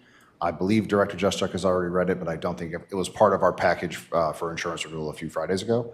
But we can have that printed for everyone to review prior to a meeting that we'd like to discuss at a further date. I'm fine. So my motion is just to continue this until we have a chance to look at that report. So there was a second for Director Farrell's motion. Second. All those in favor? Director Perry? Aye. All right, thank you. It's unanimous. Motion passes. All right, what's next? Director, did somebody have? I think number 11 was the next one that people asked to look at. Yeah. I think that was Director Juszczyk. This was about Number additional 11. garden plots. No, it was I'd be happy to That's speak Director upon it, but if people, I'd like to hear what the questions are, because I guess I don't understand what's not straightforward. And I apologize, my pain level this time of evening gets very, very low, so I'm. understood. Thank you. Please, tell me what your questions are, and I'll try and respond to them. Yeah, and this one had all green votes, and, in discussions with Mac and Pete, we didn't feel it was needed for a 25 budget item because it was basically already being worked and there wouldn't be really any additional costs for it. But, So it's a yes? I'm sorry? It's already happening, and there's no need for new dollars. So sorry if that didn't come through. Yeah, so So it's a some yes. summary is you don't need to cost this because it's already happening. Got it. So we're good? Yep. Yeah. Excellent. Thank you. Next one, I believe, is number 14. Director Farrell, I think, wanted to talk about that one. Yep. Those who were on the board a couple of years ago remember this. Over the last 24 months, the clusters and homeowners have gotten a 1/3 increase in their solid waste removal contracts, and their service has been cut in half. So I don't know, do the math for me, Bob. What does that an increase of 2/3 net? The concept here, and maybe it's not a budget item, I'll take that. But the thought here is to effectively develop a cooperative contract such that if a cluster wanted to deal with our preferred provider, for lack of a better phrase, and it's probably the wrong phrase, they would get a reduced level. And part of it is, A, to try and help clusters and single-family homeowners and everybody else in the community deal with their solid waste at a lower price. But there's an ancillary benefit here, which is we get some of the trash trucks off our roads. Because today, my cluster gets its service from one guy, and 2 hours later, the next cluster up the hill is getting their service from somebody else. And it would enhance the safety for our members and as well as reduce the cost to make that, get a cooperative contract that clusters can join or not join from a provider so that we only have 1 or 2 providers cruising the streets and we get a lower rate. No doubt having a large number of units. Do you see this as a budget item? After I made it and I thought about it, I don't know that it necessarily is a budget item, but to the extent that it would require staff resources, I don't know. To the extent that somebody thinks this is not part of the strategic plan, well, if it isn't, then amend the strategic plan. I mean, this is something that our members would benefit from. So I'm not looking at the strategic plan. I'm just looking at, is it a budget item? Right, I'm with you. Yeah. Dr. Juszczyk. I'm supportive of moving this one forward. I had marked it as yellow because I wanted to make it clear that RA was not getting in the business of adding this to our roster, but from an affinity program, I would say it affects the budget because we actually might get a kickback because we're recommending all of these people. So it might be a revenue generator as well. But I would defer to staff to decide whether it's a budget item or if we need to take it up as a strategic plan initiative at a later date. Director Santa? I wanted to, And add if leaf. John Farrell is amendable to this, I wanted to amend this to include leaf collection. Sure. I'm fine with that. Yeah, I meant to say that, sorry. Sounds good. If there's unanimous consent to that Is amendment. there any objections to that?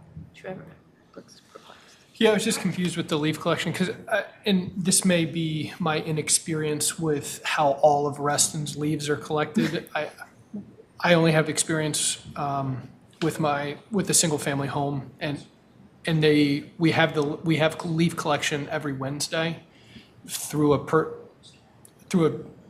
of the season. That's Basically. not what you're talking about. No, that's when I'm thinking of, there are some folks that have to do a lot of leaf blowing during the fall, and a lot of members have said, I want to put this on the side of the road and have the people that come vacuum it, as opposed to put it in a bag. So we'd be trying to find a preferred vendor where folks can just put everything on the street, they come one day and they literally go zoop, and they leave all the leaves in a matter of like an hour on one street. To clarify, tell me if I get this, so this could be viewed as solid waste, if you will, but it's just leaves. Yes.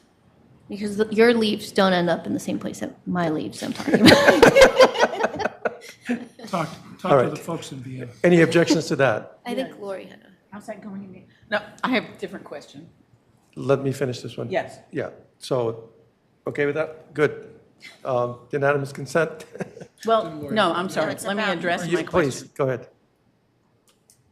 If we are asking that staff seek bids on these potential services, all of that requires staff time. And we hear Mac telling us his staff is already overloaded. And so it does have a budgetary impact because it means that there are other things that the staff can't do if they're doing these new things that we've loaded up on them. So, Mr. President, Please. I'm happy for this not to be a budget item, but to have this be an item where the staff comes back to us in January. Give me Yeah. a time. Sure. Does that work? With a suggestion. And maybe it won't work. Yeah. I'm okay with that. But, I mean, as a cluster president, I can tell you, we did not budget for that increase in fees. It killed us that year, and it continues to be a high number for them, and a reduction in service. I think a collective negotiation might enable us to get a better price and better service. Thank you. Just to clarify, I think just asking staff to look into it, I think that's all we're asking here. Well, can I ask our CEO for comment on that general topic? Peter and I were just having a sidebar conversation. We're struggling to see how getting into the trash business or even administering a trash contract is consistent with the core services identified in the strategic plan. As we talk about member services and communication plans and websites and that sort of thing, if the board as a whole feels differently, I would be interested in trying to stitch that together. Because we do make decisions every day about someone has an idea, we take it up, we price it out, we think all this stuff. So. So I do not give unanimous consent on this. The unanimous consent is on the amendment, Mr. Just, President. I have Just on the amendment. I have Director Perry's hand up. Director Oh, the Perry. amendment to add leaf collection? That's Okay. all. Director I got no Perry. problem with adding leaf collection. Thank you. Okay. Director Perry? Margaret?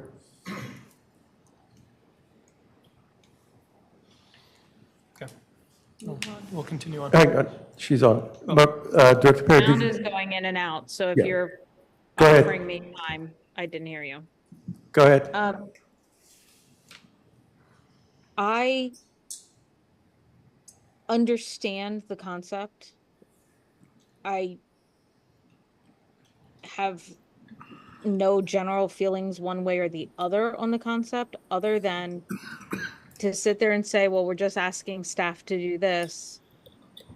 Once again, that is taking up staff time and staff resources. And if we are trying to focus on having staff look at things for the budget, then that's where we need to focus right now. And I want to be very, very cautious in that in this request, because I constantly hear this is for the clusters, this is for the clusters, and that's wonderful. The clusters are very important.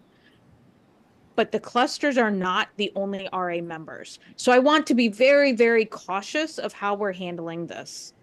I also point out that oftentimes when you get into those types of contracts where you've got an agreement, you're already telling them, we promised you that you're going to have this many people sign up. We're not even close to that at this point. So I would not recommend this moving forward at this time regarding the budget. If you want to look at it for future, if you want to have staff look at it, you know, in the off season when we're not dealing with budget, great, let's talk about it then. Let's look at it. Let's understand it better.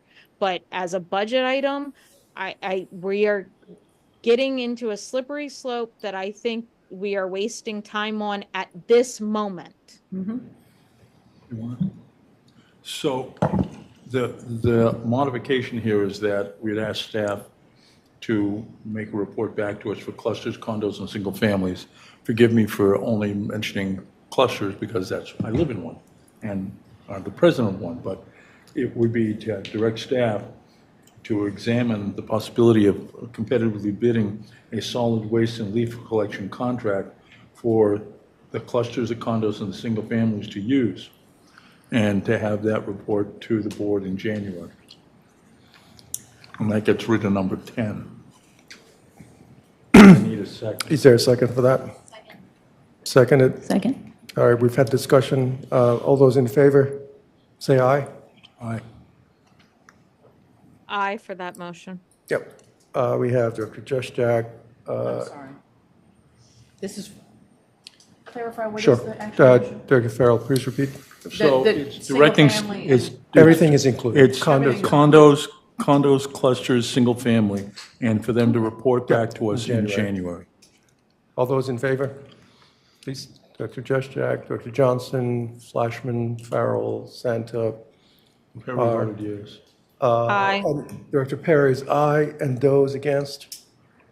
Director Dodd and Crywatch. So that would be 7-2. Motion passes. Did I Thank see you. Jen's hand for a no also? No, No, I just she didn't was- put it down fast enough. Okay. It's just quick. Okay, that takes your number. President Park, can I just clarify, I want to make sure I deliver this back correctly. So I understand we jumped out of the budget process. There was a motion for a new initiative to come back and price out what it would cost and a timeline to enter into a contract for the services that were listed. It's not for us to enter into a contract, but but provide a cooperative agreement for the clusters, condos, and single families to join in. So RA doesn't sign the contract. RA does the pricing and then turns to the clusters and the single families and say, hey, here's a deal. You want to join? The contract would be signed by the clusters, and I've seen it work in other places. Effectively, you're doing cooperative bidding. So are we looking to set up a cooperative for which we would be a non-stock member? No. Okay. I'm just I using. just want to make sure I'm clear on the terms. I'm just trying to use a phrase to try and convey an idea, which is that by having a proposal to a solid waste company that says, what's the best price you could give us? What's the best price you could give all of these entities? Some And then people the call it- entities would join, the clusters would join, the single families would join, the condos would join, would sign the contract. Sometimes in the nonprofit world, you call them affinity programs. Right. So think along the lines of the contract or the cooperative that CAM did for the paint. Exactly. So Sherman-Williams said they'd give us a 20% discount. So we get a right? Our members get a discount. So it's a discounting program, an affinity program. And I do believe there'd still be a contract But it's very simple, like we'll add your logo to our website and we'll explain to our members what, the items are. I sort of remember Cam doing something along those lines where he went and negotiated a bulk pricing as it was one of our standard contracts. One of our standard contracts? Not one of our standard contracts, one of our, I'm sorry, one of the, they carried the shades that we use that are approved. Right. And so it was. Colors of paint. Yeah, the colors of paint. And so that was something that we could refer them to in exchange if our clusters use them, they received like a friends and family discount or something along those lines. 20% discount. So it's something we've done. Is that helpful? Okay, let's move on. Next item. Ed? Okay, next was number 16, I believe, and this was about kind of returning budget surpluses. And, a couple reasons we didn't suggest this one. I mean, it doesn't really follow the operating cash policy. And, per the operating cash policy, we were within 1 to 2 months of expenses, so we wouldn't really take any action. But also, there wouldn't really be anything to price out in this case. I mean, I assume this may be a topic, as we get farther into the budget process, but for now, there wouldn't be anything really for us to price out on it. So we didn't recommend moving forward on it. Sure. Yeah, so I think this is something that we talked about when we were first brainstorming in our first session back in May, I believe it was. I'm not absolutely sold on this particular mechanism as a way to provide value back to the membership, but in my opinion, staff underburn is our most tangible surplus that we see. It either happens or it doesn't. We either budgeted appropriately or we did not. And therefore, at December, we know how much we budgeted for and how much we actually spent on payroll that year. And so with our current schedule, it would be very difficult for us to turn those savings back around to the membership immediately and put them into their accounts so that it would be offset in next year. However, if we moved our calendar, which is another debate, but there is a mechanism, I think, to be able to, however small it might be per account, to be able to give that back. The other thing,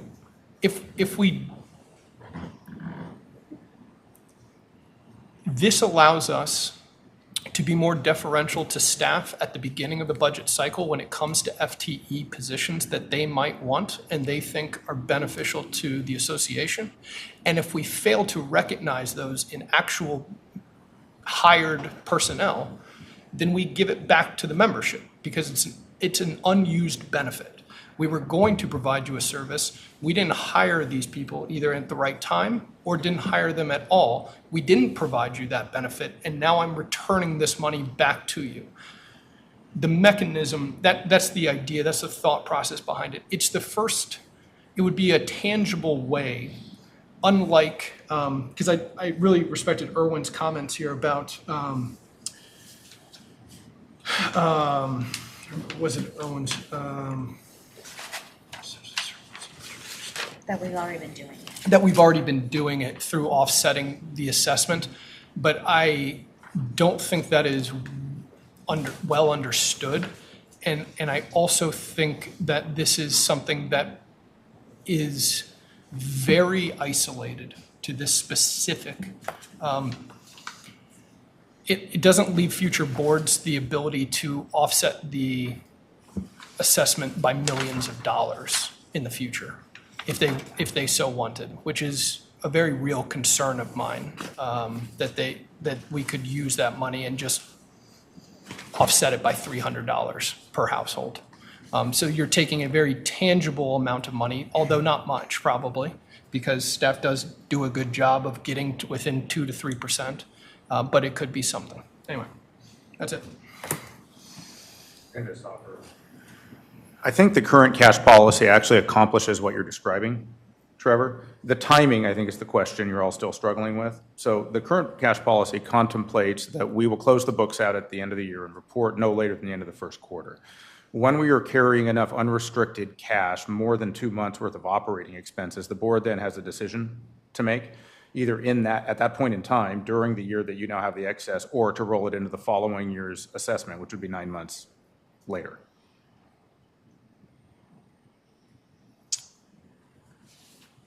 It may be semantics and it may be optics. But I would argue that we're not getting the benefit as a board and as a community with some of the lump sum money transfers that we have done to try to offset the assessment. But I got it. Understood. Right, and maybe it's a communication thing, like say we did have more than 2 months of cash and we wanted to put it forward to the next year's assessment, kind of how we communicate that we're giving back that surplus. Can work that. So where do you stand on this? Yeah, I think a few other. Travis? Director Johnson? I gave this a green, not because I was 100% behind the idea, but because I understand Trevor's premise that while we may currently be doing something very similar, the community doesn't necessarily feel that there's an impact. And I said green because I'd like to know what the actual cost would be to implement Trevor's plan versus what we're doing, and also determine if there's a return on investment to that change. Will there be, well, and I'm not saying to predict what, actually I am. I'm saying predict whether there will be some substantive return on investment to the cost differential in the processes. Dr. Farrell, you had your hand up? I wanted to thank Director Grywacz for picking up the issue that I beat like a drum last fall. And part of the problem that our CFO may not be aware of is one of the ways we used to do this is the dreaded buy down. And I'm not averse to doing more in that direction. So that's kind of what we're struggling with. And I appreciate Director Grywacz's observation of the problem. How we solve it, I mean, I've even gone so far as to say, okay, let's just cut everybody a check. No? Right now we're at 422,000 was the last number I heard. $16 a house. Costs more than that to cut the check, but somehow we've got to reconcile that. Yep. I vote, I think I gave it a green. Sorry, go ahead. I just want to make one comment. Please. I believe our fiscal committee would strongly oppose this. They have opposed the concept of buyback, and this is similar in many respects. And so we have volunteers who put a lot of time into fiscal analysis for us, and they have said repeatedly that they're not in favor of this kind of process. And so I think we should vote against it because we don't need to disrespect our fiscal committee that way. Do you fully appreciate that perspective, Director Dodd? I think the only difference I would, in my mind, and it may only be in my mind, but the only difference here is that unlike a buyback, which is at the discretion of the board and doesn't isolate specific monies, this would either be available or unavailable to the board based on how well it is budgeted. But you recognize that this is not going through the process of having the fiscal committee weigh in on this. We are saying as a board, we're making this fiscal decision regardless of what the committee wants. I mean, we're asking that it be priced out at least. We want to investigate the possibility of overriding all your analysis. Mr. Petrine.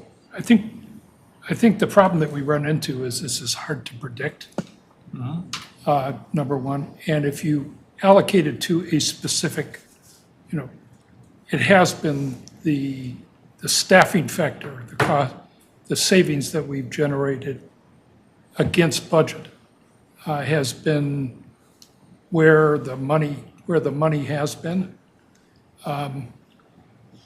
I think because there isn't any discretionary money in the budget for the CEO, this is where you do things like get new umbrellas for swimming pools or fix sidewalks that aren't in the budget. And you can chew up $300,000, which is where it is now, very easily. And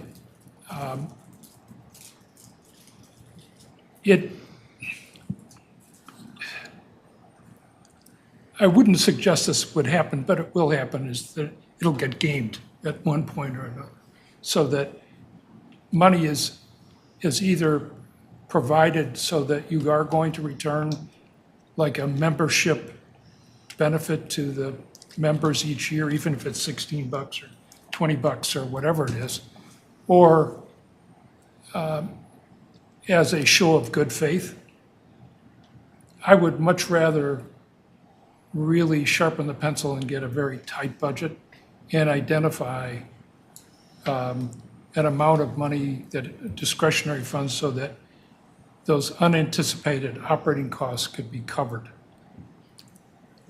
And base any decision on returning money to the members there, if that is to be the case, or show a discount factor on the subsequent year's assessment, rather than write a check to the members, because as John indicated, it's expensive to write checks. Okay, thank you. Listen, I think we've had enough discussion on this. Director Rywatch, do you want to make a motion? I'll put the budget suggestion, item number 16, to a motion. Do you need me to say it? I mean, great, okay. Come up with something. If there's a second. Second. We've had enough discussion on this. All those in favor of the motion, say aye. I'm not clear what the motion is. I'm sorry. Could you state the motion? Yes, to return budget surpluses, especially those that are more easily quantifiable, such as staffing underburn, to the membership through a yearly credit to each member's assessment account. I'm sorry, that's not the motion, that's the motion to price out. Yeah. That is correct. This is only a pricing exercise. That is what we would be asking staff to price. That is the motion. All those in favor, say aye. We have Director Johnson, Director Perry, Director Farrell, Director Jeszczak, Director Grywatch, myself. That would be 1, 2, 3, 4, 5, 6. Yay. Those against? We have Director Santa, Flashman, Dodd, 3 against. 6-3, the motion passes. Thank you. Next. Yeah, I guess on that one, if we could maybe ask for a little clarification, like what would we be pricing? You know, I mean, there's some things that we're pricing something, but in this case, I'm not sure what we'd be doing. Specifically, the mechanism to put credits into memberships accounts. So at what point does the writing the check cost more than the refund itself? That's part of the pricing. That's part of the pricing? Exactly. Yeah. How, if we are to return funds to members, what just is the the pricing. cost to the association to do so? Yep. And hopefully we find out very clearly, like, it costs us more money to return money. That would be a bad suggestion. Okay. Okay. Next was number 18, about the discounted rates for pool passes for non-members in ADU housing. And we thought no on this one. We thought it was more of a policy issue. And also, you know, most of the discussion recently has been that we prefer to charge members less and non-members more in almost all cases. But I know this is special for ADU folks, but those were our thoughts on why we didn't recommend moving forward on that one. Mr. President? Yes. So this came to me directly from an occupant of an ADU who indicated that she couldn't afford the prices that we're charging to non-members. If you're in an ADU, it's because your income is such that you're not able to afford regular housing. I don't know what the number would be, but obviously if we did that, it would have a negative impact on revenue, which is why I think it's a budget item. I thought it was a reasonable request on the part of this occupant of an ADU or workforce housing in the TSA. And that's why I wanted to try and get a price on it to see how bad it would hit us. Okay, thank you. Director Johnson? Yeah, and I do want to support this line item. And the reason is because I'm not sure how much of a line item, how much of a hit we would take, because that might encourage people to come use the pool who otherwise wouldn't. So we may be making revenue. So that's why I think the pricing exercise is important. Yeah, that's correct, but our thinking was that generally the board didn't want non-members coming more, so we thought that actually would be against what you would want, but. Director Dunn? I have a question because I understand that when we've got low-income families that want to use RA camps or other programs, that Friends of Reston is the body that provides that financial assistance. And I don't know if there's a way to make this a Friends of Reston issue rather than a policy change on behalf of RA. I can answer that question. Yeah. The Friends of Reston funds are used to fund camp scholarships generally, but a number of different things for RA members that fit that income category. And we have a qualification process, and we're actually working with the county to help more RA members that probably qualify but don't know it yet get access to that. This would be a concept to expand to non-members. To non-members. Yep. Understood. Thank you. I think the reason I voted green for this was everything that Director Johnson mentioned, plus Director Farrell's. I thought that this was just look, it's an exercise. I don't know what the details look like. Just help us understand this. Do the costing analysis. It shouldn't be a big deal, should it? I'm sorry, go ahead. Dr. Santa. I'm just going to state that our priority is our membership, and this is, again, falls in the category of nice to have, not a must have. We have bathrooms to upgrade, and if we have to, I'm going to go back to these bathrooms because they're important to people, I think we should have staff time dedicated to that as opposed to non-member related items. And for the time being, a non-member has county services that they can go look up to get accessibility to rec facilities. And I would encourage a non-member to go do that. But for right now, we need to be taking care of our own, not non-members. Okay. Peter. If I could just make a brief suggestion. So just my read on this is we are currently not serving these people, correct? So I shouldn't say these people. People who live in affordable housing in the area, we are currently not serving them. So from a budget perspective, there isn't really a negative budget here because we're currently not doing it. So my recommendation might be for us to develop maybe a fee reduction policy that applies to non-members based on some qualifications that would be similar to scholarships. And we can fold that into our fee budget-based pyramid discussion that we're having in a few months. To be clear, Friends of Reston is for members, not non-members. So I just want to be very clear on the philosophy of this board, and I want everybody to be on record so that election time comes up, people know what we're standing for. Are we standing for members or non-members? Priority is our membership. That's it. And if we want to really explore this, I'd get more creative and say, make it part of Travis's and Mac's plan to, individual people and your fact-finding mission that you're doing to get them to join RA and figure out, is there enough quantity that deserves attention to this issue? Otherwise, this is not the priority of the membership. Director Flashman. I have a question about to whom this is directed. Is this anybody who lives in ADU housing? Or is there some geographical limit? Or are these RA employees? Or who are these people that you're directing it? In the TSA. I'm sorry? In the TSA. In the TSA? Right. Within Reston? Well, the TSAs are within Reston. They're not members, the association doesn't cover all of the TSA, but there are multifamily housing in the TSA area. And this individual lives, in her mind, in Reston, and she cannot afford the non-member fee to get and can we give them a break to enable them to use our facilities? Director That's Perry, the I'll question. come to you in a second. Director Perry?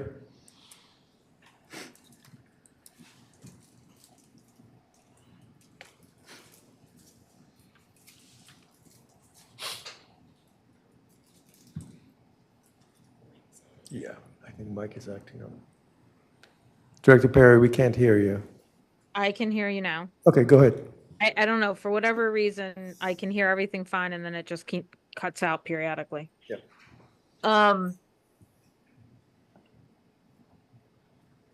First and foremost, I applaud staff for trying to recognize what the board's priorities are. It is always a moving target, so thank you for attempting. You know, I can tell you hour to hour, it seems to change. As someone who rents, as someone who has been low income in the last decade, I recognize that people are looking for options for their families. My curiosity on these specific housing units in the TSA is who owns them, and perhaps they need to join RA. While I respect the desire to offer some kind of amenity to people, and I don't think it's necessarily a horrible idea to unite the community in general, I do recognize that you know, we're constantly backtracking. We can't sit here and say, raise the fees on all non-members, but don't raise the fees on these members. But we want those people to be an RA, but it's okay if they're not an RA. We'll give them a lower rate, because I think we have to be very cautious. And you know, if Peter feels that this is something that can be generated within some platform that is already in motion, again, great, add it in, wonderful, let's talk about it. At the same time, this is not a current budget priority, because our priorities do need to be the things that we already know need to be dealt with. And yes, adding in people in the future would be great. But John, if I recall, you've been dead set on make those people join RA, make them join RA, make them join RA.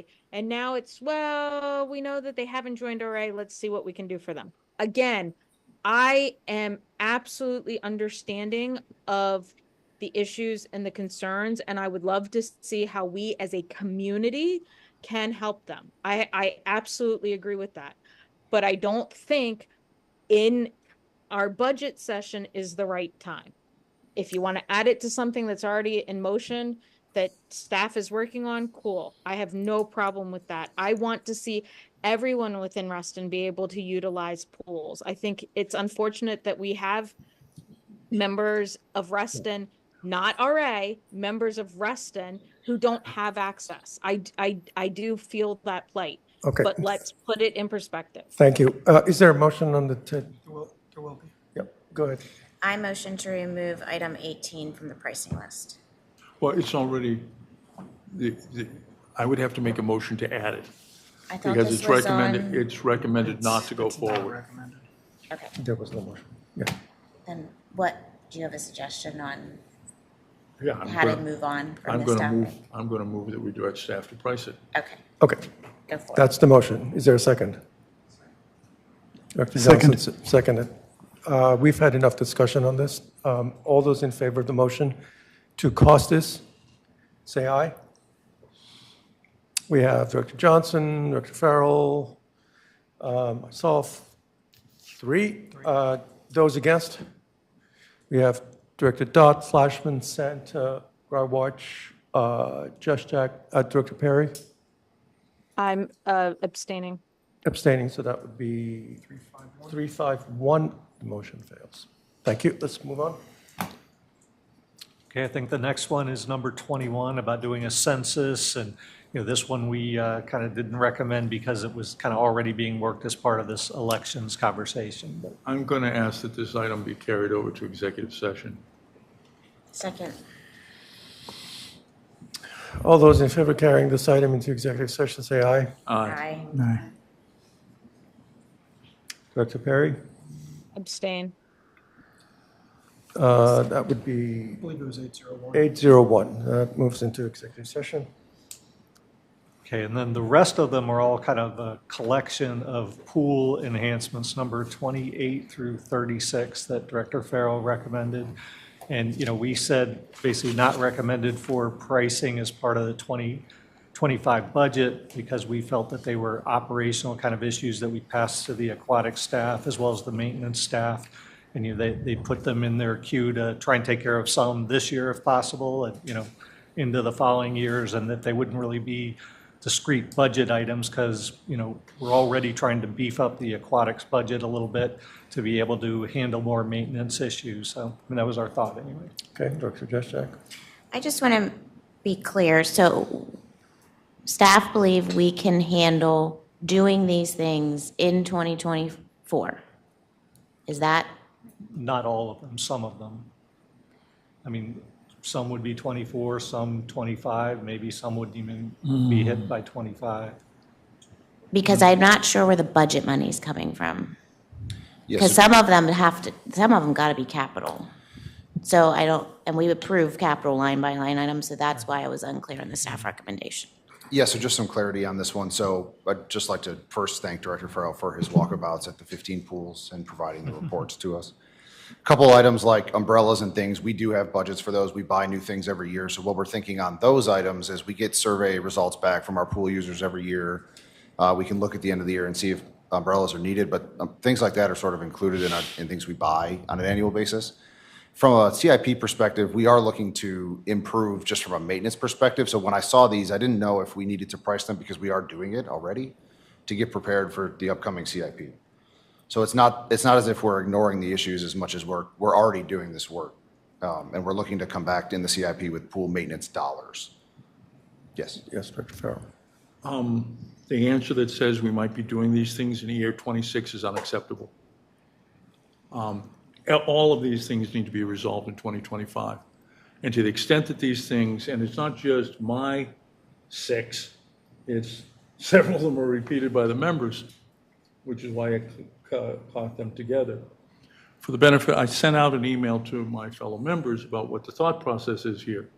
We do not have any major capital expenses to be budgeted for the next year. We're not doing another Thoreau. We're not doing another Shadowwood. And it's going to be a couple of years or longer before we do anything that large. The time to catch up with this stuff is 2025. Now, to the extent that some of these things, and I'm happy to go over it, the umbrellas, adding additional umbrellas, not replacing the ones we already have, that's a budget item that is in the budget and is done in the budget, swell. But the tripping hazard at Uplands, oh, wait a minute, at Tall Oaks, that's been there for 20 years. We can't get that done in 2025? If there's something on this list of improvements that someone thinks can wait until 2026, I'd like to know what it is. So Director Farrell, let's just bring the temperature down on this conversation. I believe what I'm hearing from Peter is he's not saying it's going to be done in 26. He's suggesting that there are some things that might be done in 26. Maybe we need to get an understanding of what those things might be as part of this activity. Forgive me, Mr. President, I heard Mr. Broom say that some of these things would not get taken care of until 2026. Maybe I misunderstood. That's not what I heard. I don't know specifically when they're going to be addressed. I wasn't saying, what I was saying is I couldn't commit right now that they will all be done in 24 or 25. Maybe they all will be, but I'm not ready to say that now. I don't know. Peter, do you care to go? I think I might just offer a perspective here. These were all great suggestions. It would seem the most appropriate thing to direct them to Mike McNamara because we have a long-running list of things, some of which you may not even know about because he handles all the maintenance for the association. If the intent of the board is to want to take motion to direct Mike to prioritize certain things, that's a completely different conversation. I don't know anything about some of these things. I would certainly like to hear from Mike and Laura before we rejigger the maintenance schedule. But on its fascia, these all look like things that we are used to taking a look at and are happy to take a look at, and thanks for the suggestion. The timing is a question. We wouldn't know that right now. Director Johnson? Would it meet your needs, Director Farrell, if staff were to put together a list of your items and map them to the maintenance schedule? So the maintenance schedule, so we can see when they're going to happen, and then we can determine whether or not they need to be priced out for 2025. Well, when I saw the staff reaction, my motion was going to be to add these items to the capital budget for 2025. Because it in most of these cases. Director Farrell, can you come to the microphone? I'm sorry, I'm trying to make eye contact with Director Johnson. In most of these cases, these have been problems for years. To the extent that something can get fixed this year, God bless. But these things should not be, I mean, our bathhouses are dark. Anybody who's been to any of our bathhouses know, gee whiz, they need some more lighting, even if it's just to protect the association. Right, and I'm not arguing against your position at all. I'm just asking if whether or not we can trim down your list by mapping it against the maintenance schedule. And if these things are already on the maintenance schedule, we can pare them down and then just discuss the ones that aren't. Director Santa? I motion to table the pool discussion until staff comes back with an update to answer Farrell's questions. Second. Next board meeting. Does Does that work for you, Mr.? Okay. Wait, do I have a second? I second. Thank you. I believe that I heard Director Sanders say she moves to defer the matter until. Sure, you got me. Yep. Thank you, counsel. So the motion is to defer. Okay, and I believe that wraps up Till- the board. But we have to vote. Hang on, we have to, was there a second? I believe you seconded. All those in favor say aye. Aye. Unanimous, so moved. Thank you. Ready to go to the member tab? Or, I don't know, if people need a break, or? Is everybody okay with a 5-minute recess? Yes, please. 5-minute recess. We will convene at 10 past 9 o'clock.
We're back in session. We are ready for member comments. Dr. Garwood, did you have? No, I was just trying to reset the perspective of the board here. I believe that we currently have 7 items officially priced out and accepted.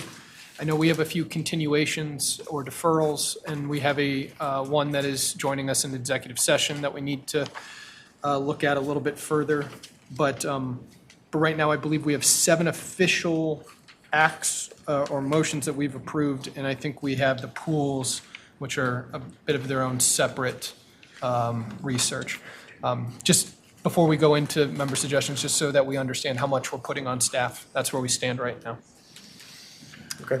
Thanks. Okay, thank you. And onto the member tab here, and I think it's about 35 that were identified that folks mentioned in emails they'd like to talk about, the first couple being ones that we had recommended and then a number that we had not. But I think the first one was this number 5, IT, about Wi-Fi at the pools. And, you know, it didn't have a ton of green votes, but when we were looking at it, we thought that still might be worthy of at least taking a look at what that might take to do.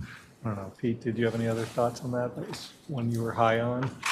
Can, before you get to that, can I move that we direct staff to price member suggestions 1 through 4? Because there was no hold or conversation on that, and we can put that to bed. 1 through 4? Yes, sir. And not 5? I have a question on 5. And our CFO was anticipating the question. But, so let's take care of 1 through 4, and then we'll go to 5. Sounds good. Is there a second for that? Yes. All those in favor? Aye. Director Perry? Aye. Thank you. Unanimous, so moved. No, I'm sorry, all those against? 1, excuse me. 1 against, so that's 8-1. Motion passes. 1 through 4.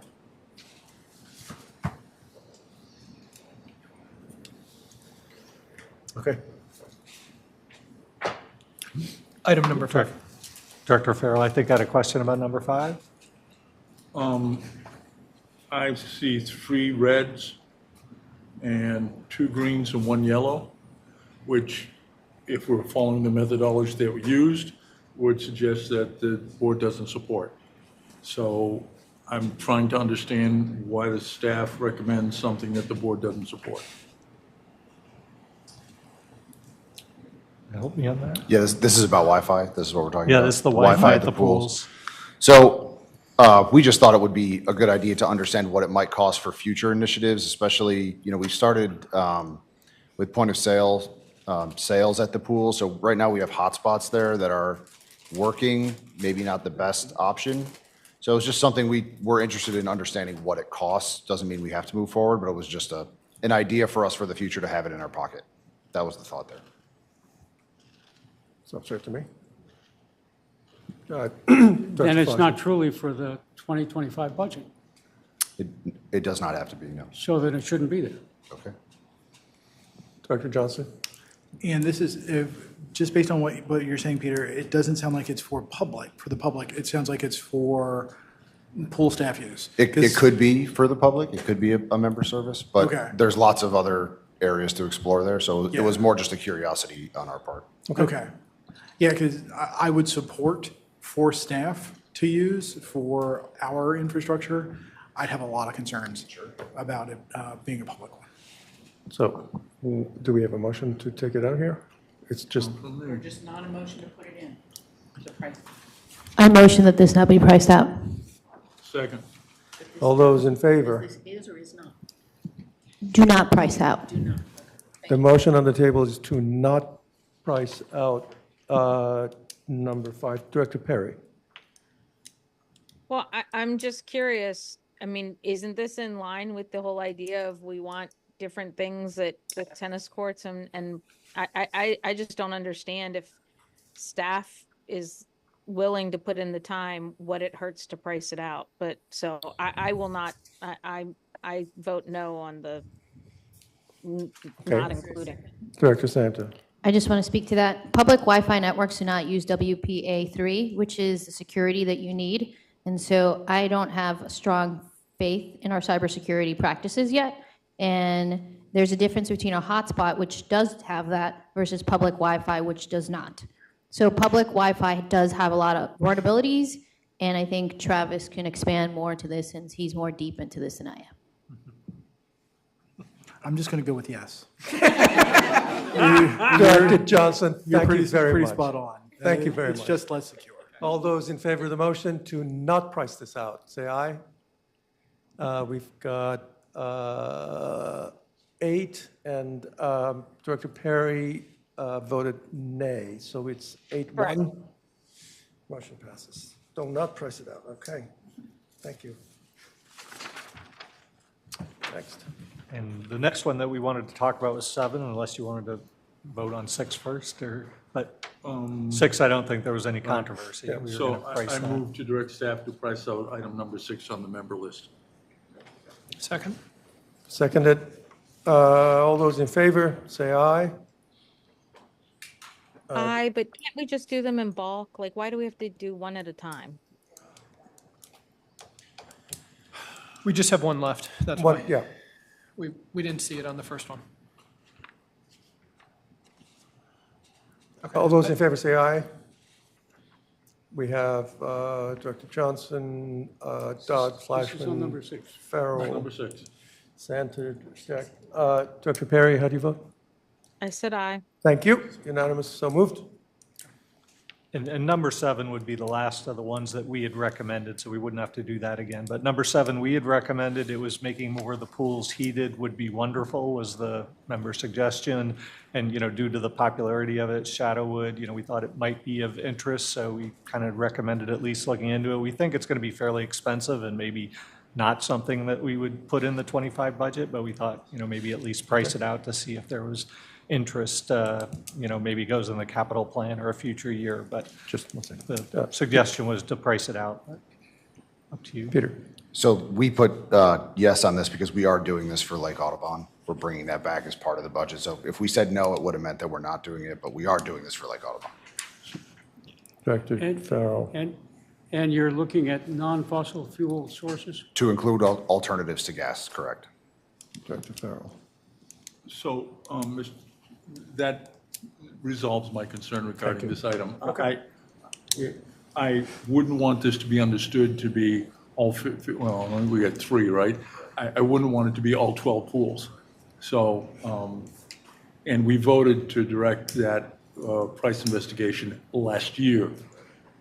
So I'm hoping that's You're what okay with this that? is about. Okay. So do we want to limit it to Lake Audubon? Or are you thinking about looking at pools other? The reason Lake Audubon was discussed is we discovered last year that there is a gas line in Twin Branches Road, which runs in front of Lake Audubon. And that same gas line is the thing we're using to heat Shadowwood. That was my concern about heating, or my interest in heating Lake Audubon. It's a lot cheaper to heat water with natural gas than it is with electricity. So the expectation or the hope was that we could save some money. Is the staff thought that we would look at more than Lake Audubon for heating? Our thought, just on providing the yes comment here, is I didn't want to get tripped up on saying we're not doing this because we are doing it for Lake Audubon. So we are not exploring other pools at this time, just Lake Audubon. So would it be appropriate then to direct staff to continue with pricing out the heating of Lake Audubon instead of item 7?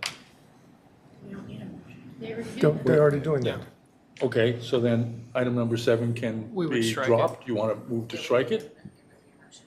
To strike. Okay, now move to strike item 7. Is there a second? Second. There's a second. We've talked about this enough. Those in favor of striking this out, item number 7, say aye. Director Dott? Removing number 6. Right. No, removing. Not pricing Not it pricing it out. out. Not pricing it out. Because it's being done. Yeah, Because for 1. we're taking it off the list. Strike it out. Okay. Director Perry? Abstain. Abstain. So that I count 8-0-1. Passes, okay?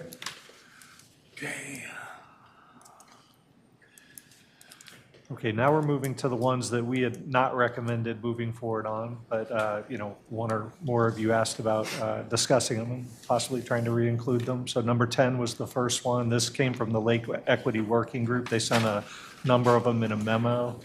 It's about consider making lakes more convenient, disability access, and I think Director Flashman had, some comments about maybe it's like picnic table related or something. Correct? You're talking about number 10? Number 10, yes. I don't understand why you would say, let's wait till the final report, because it's unnecessary. Why would you wait? This is a small item. Number 10. It doesn't cost a lot. You can look and see how many other picnic tables are so affected. But it seems to be a straightforward issue, and there doesn't need to wait until a final report, and if the final report is in August of 2025, why would you do that? Yeah, I mean, we can change it, but that was our thought anyway. But- So, Mr. President, I'm sorry, go ahead. So the reason I rated this one red is because of my prior philosophy I was explaining is I'm afraid to piecemeal facilities. So if the motion or the pricing option was to go look and see what picnic tables across all of our picnic tables need to be replaced and price that out, then I would be in support of it. I'm very hesitant to really only do one area when we probably know that picnic table was put in place the same time as some other picnic table across the way. So I'd be in favor of pricing out picnic table replacements where needed and having staff identify how many those are and how many. I don't have any problem with that. Yeah. So That's, if you want to move to amend, that's fine. No. and I'd rather hear other comments, but yeah, I'm happy to So, motion Mr. that. President, I guess the motion that would follow Director Josh Sack's intention, and I'm happy to make it, is to direct staff to examine the picnic tables at our pavilions and to come up with a price to replace those that are not ADA compliant. I'll second that. We're in the discussion mode. Do we really want to go down to that level of detail, asking staff to think about the number of legs in a chair and the number of picnic tables and so on, or can we just bring it up to a higher level? Yeah. Help me understand that, sir. No, I Director would Dodd. echo your question, because a lot of the things that are being brought up They're here, itemized, they're item. I would have suggested, would be better, like you were saying, take something to Mike McNamara for maintenance issues. These issues, I'm not sure who the appropriate person is, but take the concern to our staff and see what they've already done to address it, and if they haven't, then get a response before bringing it into the budget discussion. I don't really understand getting into this level of detail at the board level. Director Santa. Now that I've heard your reasoning, I think it's fair that perhaps it should be looked, and I keep bringing this up, Peter, like the PRAC, whatever the master plan is, because I think you're going to upgrade sites, and sites will be upgraded with all the elements in a site. And Right. so now hearing what you've said, it makes total sense, and I think that should be the right approach because it's holistic. Yep, that's the only thing I was saying. So I would vote no with the current motion. Director Flashman. This is a matter that obviously has a broader impact than merely the particular site that was selected. We selected it simply as an example, and it says so out here that it is, and for example. So if you were to do a study to see what the situation is across RA facilities, that would enable you to deal with a problem in which you have a number of people undetermined, because I don't know how many people are incapacitated and require wheelchairs in Reston to be able to go to Reston facilities and cannot use a picnic table. But there is some degree of requirement, and it is not something that requires that you redo an entire facility before you attend to this. And so I think it is appropriate that you take a look at how many picnic tables you have, how many, not all of them would have to be redone. You do a reasonable number so that people can be accommodated. And you make the determination. Thank you. Director Johnson, did you have something? I did. My thought about this particular line item is that it should stop at the top line and not go into further detail. So consider opportunities for making RA Lakes more convenient for residents. We stop there.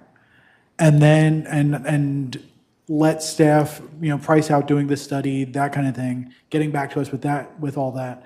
I don't think all of the sub-bullets are really necessary. And I think that's what Director Flashman is saying as well, that the sub-bullets aren't necessarily prescriptive. They're examples of activities that the staff could do. Am I correct? Yes. Thank you. Okay. Yes, Director Farrell. I would generally agree with Director Santa as a general philosophy, but we have a situation here where we did Pony Barn. We did the North Hills Pavilion. I'm trying to remember, I think we recently did Temporary Road. And so I am assuming that those benches or those picnic tables and those facilities were brought up to speed with ADA compliance. No. Not necessarily. The reason, I'm sorry, go ahead. Never mind. Go ahead, you have the Director Farrell, you have the floor. Please finish. I do. Okay, thank you. So there's a motion on the table? Was there a second on that? I seconded it. You seconded that? I'm sorry, the motion is to price number 10. Right. But, hold on. We need, is your motion the one that's currently on the floor for a more broader? He made the motion, I seconded it. But Okay. that was your But it was a motion. more broader look at all, it was a more broader look at all picnic tables across the association. And I'll be honest, like, I'm doubting it myself. Yeah. But I'm sorry. Okay. I thought Director Flashman just said that when I asked the question, that whether or not this was just for a broader effort to price opportunities for making RA Lakes more convenient for residents. No, that was not the motion. Director Flashman said yes when I asked that That was question. not the motion. It's not the motion. So that's not what we're discussing. It's picnic tables across all picnic tables that RA owns. Possible follow. Well, Yeah. why are we limiting it to picnic tables? Well, I believe we need to take a vote, because if I understand, Sure. all those in favor of that motion, say aye. Can you clarify what the motion is? The motion was to direct staff to price the replacement of the picnic tables to make them ADA compliant across all of our pavilions. All those in favor? We have Director Flashman. Those against? Director Perry? I am abstaining because I don't think it's worded well. And as someone who is currently using a walker and a wheelchair, I applaud the effort, but I think we're once again getting too deep in the weeds, and I would allow staff to do their job. Okay, thank you. So we've got. I believe it's 161. Yeah, the motion. I am abstaining as well. Okay, so that would be It'd be 162. 162. Yeah. The motion passes or fails. Motion fails. Thank you. No, We're not pricing. number 10. Yes. Now, do you want to follow up with Okay, I think we can move to number 39, and there's really a grouping, and this is similar to Director Farrell's on the board list, and hopefully we can kind of lump them in with that same, ask I'm that sorry, we'll be number- working. It's 39, 40, 41, 42, and 45. Just for clarification, it's on the screen as well, if you want to look at it on the yeah. big screen. And these are all pool-related, and, kind of we had made the comment, operational pass to aquatics, and, maybe this could be lumped in with the same effort that we talked about on the board. Mr. President, Yes, my motion to push this over to the next meeting included these items, 39, 42, and 45. So I think that's what we've already acted to do. Okay, Yeah. all right, thank you. Then I think we move to 55 would be the next one. This is tennis, pickleball, reservation system, basically. And, we did not recommend this. It was all greens, but we did not recommend it. We didn't think it was a 25 budget item because, and Pete can correct me if I'm wrong, but it sounds like the technology is basically there, and this is more a policy issue of how we could enforce it, and, there might be concerns that people wouldn't like it. So it seemed like it was more a policy issue than a budget issue, was our thought. That's Okay, why we Dr. didn't Juszczyk. recommend it. Yeah, Dr. Juszczyk. So I brought this up last year, and I wanted it in this year's budget. And I was told that staff needed time and that we had this new staff member, and they were getting into WebTrack and understanding it, and we're probably going to be able to build it out. So I guess I'm a little confused as to why we're still a no from a staff perspective. The only reason, the only reason it was a no is it's not a budget item. We have, through our recreation software called RecTrack, their application is called WebTrack, we can turn on reservations if we engage with the vendor who's called Vermont Systems. They can help us build this out and make reservations available to the membership. My concern is sort of a two-bucket concern. On the pickleball front, I have made a mistake previously of trying to implement a reservation system in the pickleball culture, which is a real thing. Reservations are not something they're looking for. The games, Elsewhere. yes, but the games move at a pace where reservations won't solve the issues that we have. They have a different way in the pickleball culture of stacking. It's called stacking paddles, and that's how you come up who's next, all of those things. On the tennis front, what we hear from our tennis staff is that it's just a culture shift. So if Mac and I are used to playing tennis at the court near our house, and someone else shows up with a permit because they've made a reservation, that's different from something RA has done in the past. We're not against it. We're not saying in any way we shouldn't do it. It's just not a budget item. It's an implementation item. Does that clarify? Putting that in the box would have been really cool. Well, it says not a budget, not a 25. So I'm good. You're good? All right. Any other comments? You can put the transcription in. Thank you, Peter. Okay, 58 was the next one. This was another Lake Equity Working Group one, really lengthy. Marketing program, beautification of lakes, more access, purchase a pontoon boat. And I believe Director Flashman in one of his emails said, what if we took out that part of it? Would more people support it? And conduct guided tours. 58. Yeah, but Yeah. took out which part of 58? We would be willing to drop the pontoon boat if the others could be developed. And we assume that the communications division could develop a marketing program so that all members would be aware of the lakes, that they have access to them, that we could have conducted regular tours around the lakes so that they could get a sense of what is there and how they can enjoy it. And that we focus on the present access points and look at what we can do in order to improve them for the purposes set out here. Director Dutt? So I actually think this is putting the cart before the horse.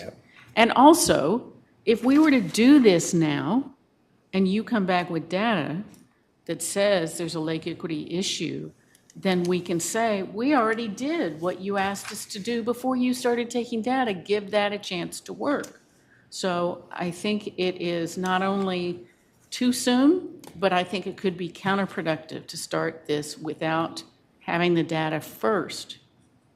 Director Johnson. The reason I asked tonight about the preliminary report was because I was hoping there was information that would support this. Yeah. And there isn't one. There is no preliminary data. So if this were a vote to change, I would change it. Yep. Erwin, this is currently not being priced. Would you like to make a motion to have the board consider pricing it?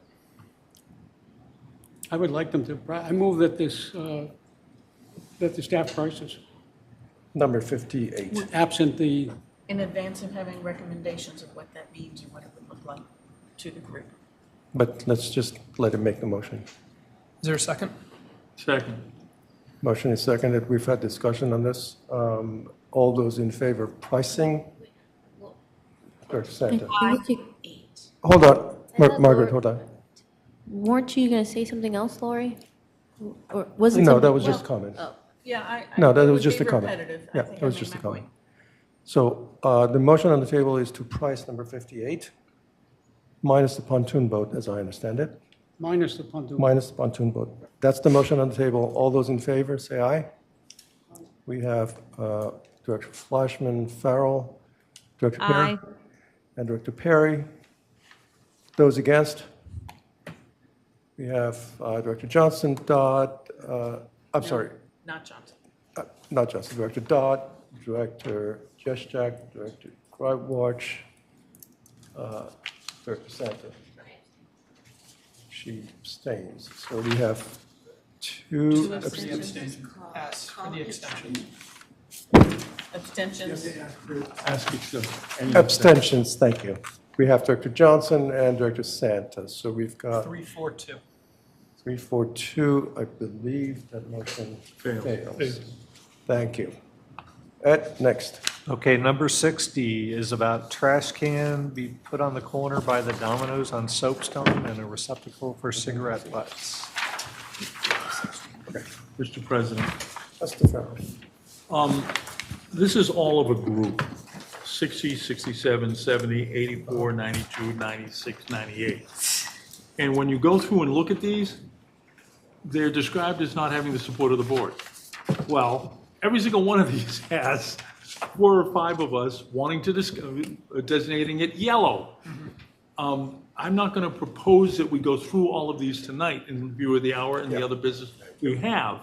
But it seems to me that when 4 out of 8 of us say yellow, it means we want to talk about this some more. It does not mean that it doesn't have the support of the board. And so what I would propose that we do with Defer. these is defer them Yes. to next, I don't know if we can defer them to next meeting. The next meeting agenda is chock-a-block full. We may have to move some things around, but the majority of the board wants to talk about these items. And I don't want, this is a public document. I don't want the people who made these suggestions to believe that the board said no. The board said, hey, we want to think about it. Understood. The way I interpreted it was this is a staff recommendation, so it is not the board. If we were to continue the board, then if we were to continue staff's recommendation, yes, then the board would be taking a position on it. But in general, so I understand what we would be coming back to, would you be proposing specific trash cans to be placed at? I'm not getting involved at this moment, getting involved in the individual items, Director Grywich. Okay. What I'm saying is, in the comments section, it says it doesn't have the support of the board. That is not true. If you go down that list of items, it is the board wants to discuss it some more. Remember, these are member comments. Gotcha. I don't want the member walking away thinking, well, that we gave them the back of the hand. We didn't. We want to think about it. We want to talk about it. We want to investigate it. So it was my understanding that the color scheme, yellow, meant that it's neither red nor green, and that this is something that we will come back and consider as part of the priorities. Yeah, Am I mean, the way did I get tried to a- describe it was that a yellow was either something that required further discussion, Uh-huh. or it was something that you recommended, but at a lower priority than a Okay. green. Please. But given that ambiguity, I'm hypersensitive to what these Sure. members who made these suggestions, how were they disposed of? And I'm kind of don't want to just not consider them. Yeah. So I'm not going to address this particular issue, but I will address part of what I believe I'm hearing. So my motion is for any member comment that is primarily yellow, can we remove the staff comment that says it does not have board support? I would second that. Thank you. I want to amend that. I'd like to remove 62. I am the wholeheartedly one in favor with this comment, but this is a comment that will be figured out once we get pricing, so we don't need to address this. I'm sorry. Sorry. 62 is under the other category. It's Joe Layton, who was a board member. He gave a great suggestion, which I agree with, but it is not an item that we need to debate right now. But that's 'cause this- a non sequitur. Are we discussing? Well, no, this is a yellow, so it would fall into that category. And I'm Yeah, trying to strike it out to limit the debate because this is a viewpoint of a policy, not a pricing issue. So that's why I'm making the amendment to strike it out. This is a position. There's no, All I'm suggesting is that staff removes the actual commentary. quote that says Board of Directors input does not support. and I'm going one step further, saying I amend that to just say, take out 62 out of the discussion to move forward. Is 62 They're completely separate. Two different They're things. not even close to the same thing. Would you be willing to Okay, do I'll do his my- first yeah, and then go you do for it. yours Go for second? it. Okay. Thank you, Margaret. So we have a second from Director Dodd. Everybody understands, all those in favor of the motion? Director Perry? Motion I. Thank you, that's unanimous. That And, motion I mean, passes. can I just say, I understand why that was the way it was phrased, but I hope you also understand that it looks as if words were I'm put not in the clear. mouth of Yeah, I the do. Board of Yeah, Directors. agreed. That Thank we're you. not comfortable with Yeah, having publicly acknowledged that way. Thank you. Thank you. Director Santo, Julie. I move to strike 62 from being reviewed in the next conversation that we have about the budget. Is there a second on that? Second. Seconded. All those in favor? Director Perry? I'll abstain because I'm taking too Understood. long to Understood. reread it. Okay. And it's very 8-0 long, yeah. I'll know. 801, thank you. Izzy, are you proposing that that be discussed in some other way at some other time, or? I believe these are sentiments that I will raise when we get to the actual point of, hey, here's the budget, but this is not a discussion item right now to be priced out. There's nothing here to be priced out. Okay, so we just voted on that. It's 801. The motion passes. Next. Thank you. Director Farrell. Regarding the items where the item is going to be changed, I don't know what to do with these. Right. And I don't know if we want to continue them for further discussion at a later meeting. There's a lot of them, and it's like 10 minutes to 10, and we have some items in executive session. What do you suggest? I'm open to suggestion, but I think that there's enough, these items have enough board interest that there ought to be deliberation here. And I don't know if we want to pick them up. I don't want to screw up the budget and the development of the budget, Mr. Vroom, but I think the members are entitled to us engaging in deliberation. I might just offer from a timing perspective, you're never going to have as much time as you had tonight to go through these. You have asked for a number of very strategic things to come back that are all starting to backlog, and then we do need some time to actually do the pricing so that I can get a first budget produced. Probably the last time we can get you, unless you want to start calling special meetings, we could certainly talk about what that looks like. But probably July 25th is the last day because we need August to start pricing these things out, and then we have the joint meeting at the end of August as well. We can change Mr. President, we can change the agenda for the next meeting. There are items on that are not hair on fire, and they could go over. But I just think if we're going to ask members Mm-hmm. to give us submissions, the least that they are entitled to is this board's due consideration of the suggestions. All right. Just an idea, the fiscal committee is meeting next week. Is this something that you'd like them to take a look at this list and write recommendations back to the board to maybe? I think I would, that's a help? good idea. Okay, and I would. I have a question. Do we usually agree with what they say? Because otherwise, it might be a waste of everyone's time to ask them to do that. Not always. Bob? What's your input? I think, sorry. You've got one meeting a month if it is the limited number of items, or if you want all 177 to be. No. No, just limited. No. 8, 9, Okay, 13. It's limited. 15, it looks like 15 items. 15 items. Director Johnson, let me 15 get you. items in total, I think. That's what I got. Director Johnson. Yeah, if we can just filter this on ones that the recommendations of fiscal committee clash with our recommendations. They haven't seen this. No, I'm saying we're going to give this to them. So just like to give them a set of parameters. Then, that could filter down the conversation. So we're only discussing ones where we disagree. We could also do the same thing if staff gives us something that doesn't have that has more granularity than what we see here. And we can then determine whether or not their staff recommendation clashes with ours, and then it's something that we discuss.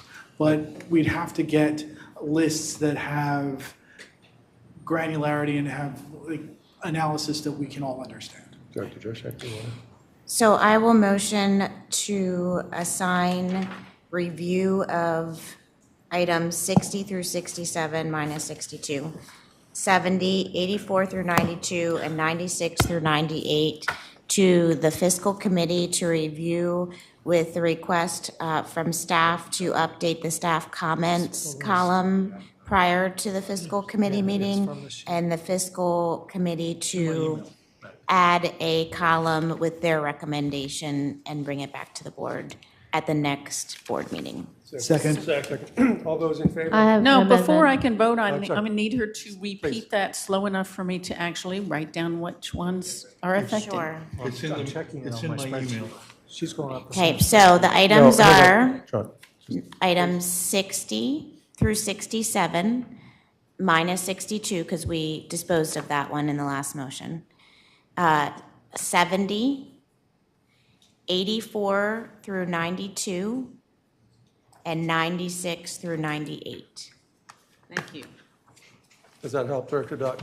It does. Thank So you. just a second, we're in discussion now. I think the way I personally view this is an opportunity to be respectful of the members' time by Of course. allowing them an actual deliberation and to give us the spark notes, basically, on which ones we should consider more seriously to give to staff. And that way, we don't have to do those 15 to 16 items right this second, line by item, line by line. So that's why I'll be voting yes for this, because I think it makes sense in that standpoint.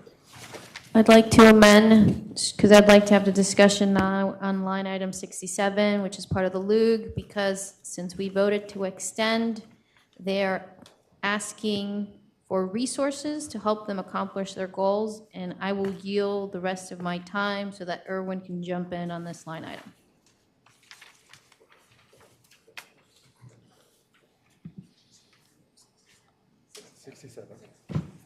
This is 67. What we're asking for here is in concert with what we have outlined in the discussion about the extension for the LUB. And we're asking for a budget in 2025 to allow us to continue with the sessions that would be having listening sessions with the community. And we estimated about 10. And the necessary arrangements to carry those through. And they're listed here. So it's very simple. It doesn't require a lot of money, I don't think. And I'd cost it out, whatever it would be. Yes, because I don't think they would have the full context, correct. Okay. And I'd like to have the discussion now. So, I'm sorry, so Won't be unanimous consent. you're asking that 67 be taken out of Jen's motion? Correct. Thank you. So we have an amendment on the floor. We Yeah. can ask for unanimous consent. Can we ask for is there any objection to removing that from the list? Okay, hearing none.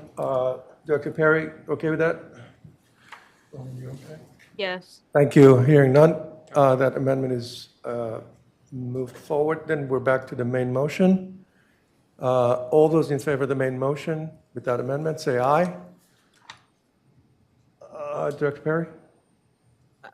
I do apologize. Could you repeat the motion one time? The motion was that Director Juszczyk identified a list of items that she wanted to yeah. move to. Yeah. Yes, I Thank you. just got Yeah, lost, No sorry. problem, no problem, don't worry. Let's see, that's unanimous. Those against, all good? Thank you. That motion is passed, thank you. So, Wait a minute. wait, what do we do with 67? I want to discuss it now. Yeah, she wants to discuss it now. It's been dropped. It's been It's dropped not- from that. It's not going to the fiscal It's committee. considered. It's not going to the fiscal committee, but It's not going to fiscal. Not going to fiscal. That's she's right. discussing it now. Well, I'd we like should to direct bring, it. She's I'd like to discussing bring it it up now, Erwin, so that we can have resolution, because it does impact the work, and we might as well give clarity.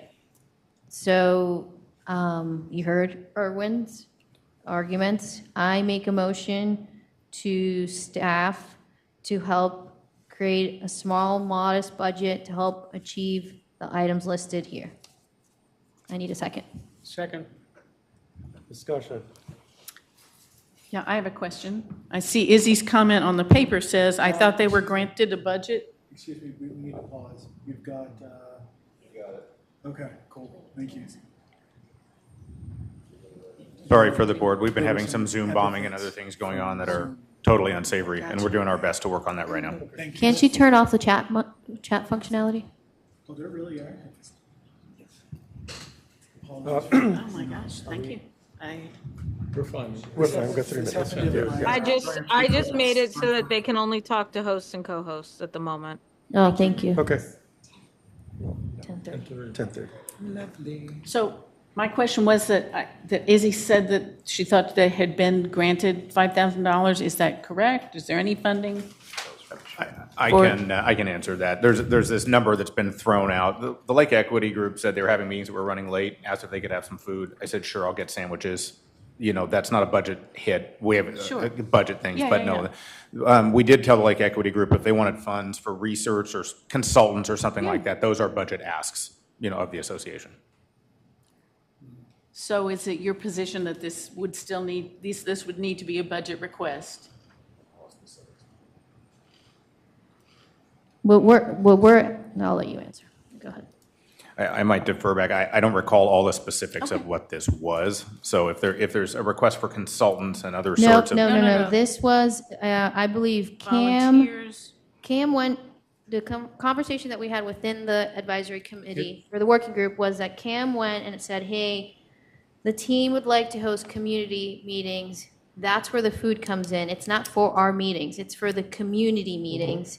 And then we've also said, hey, to help make sure that the survey gets attention, could we, and I don't know if this is a specific line item I need to carve out, but if we need to do ads where Kara needs to do something on Facebook or whatever, can we just make sure there's a carve out for that effort? That's what this is about. It has nothing to do with feeding ourselves. I just want to make clear.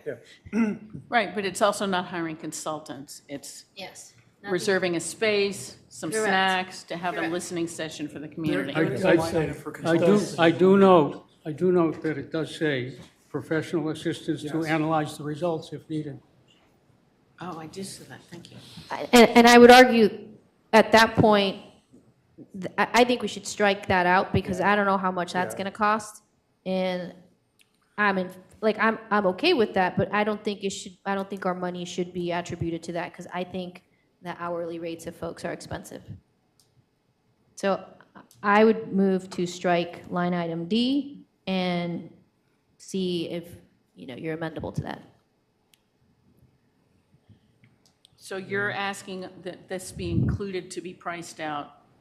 We To just be want to cons- make sure that there's, That there's funding for it in 2024. I need petty cash. Petty cash to do some meetings, have some food, drinks, put ads on Facebook, call it a day. So, Director Santa, let me just get a clarification. Are you asking for this to be priced out? Because that's what the exercise is. Why right don't now. this is not, I don't think this is actually going to hit the budget, but we're happy to price it out. And if we need to add an extra $500 or $1,000 to one of the concession items, we will do that and bring it back to you. Let me get Director Jeshak.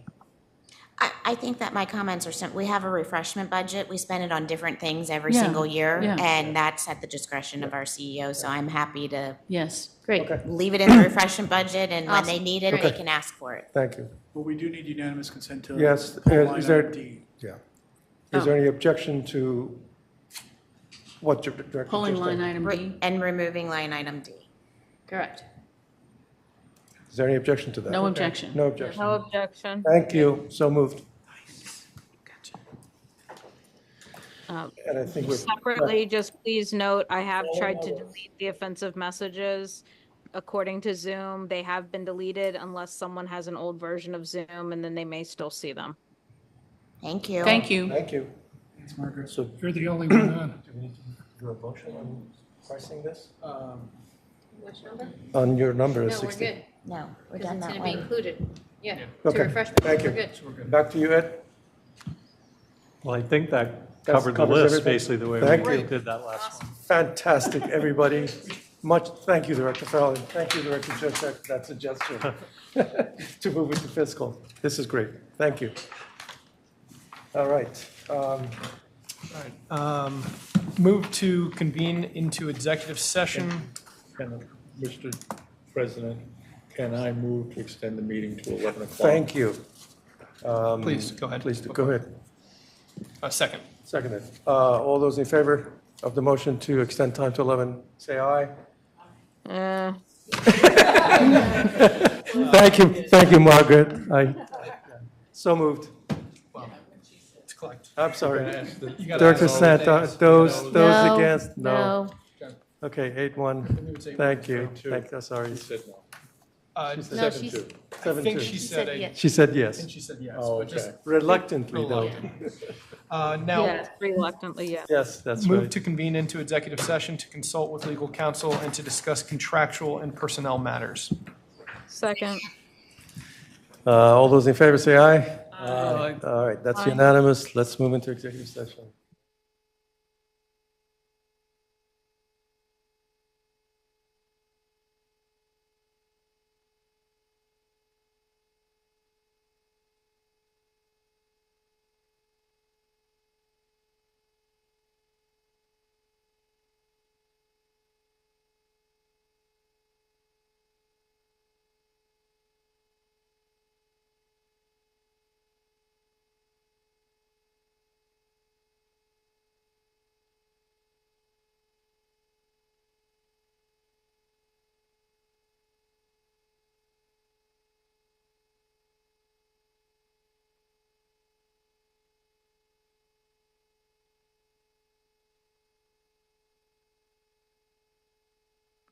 Hi, I am Cam Adams, the Director of Covenants Administration here at Reston Association, and I am pleased to share with you DRB 101, which is intended to provide a high-level overview of the Reston Association Design Review Board and its process.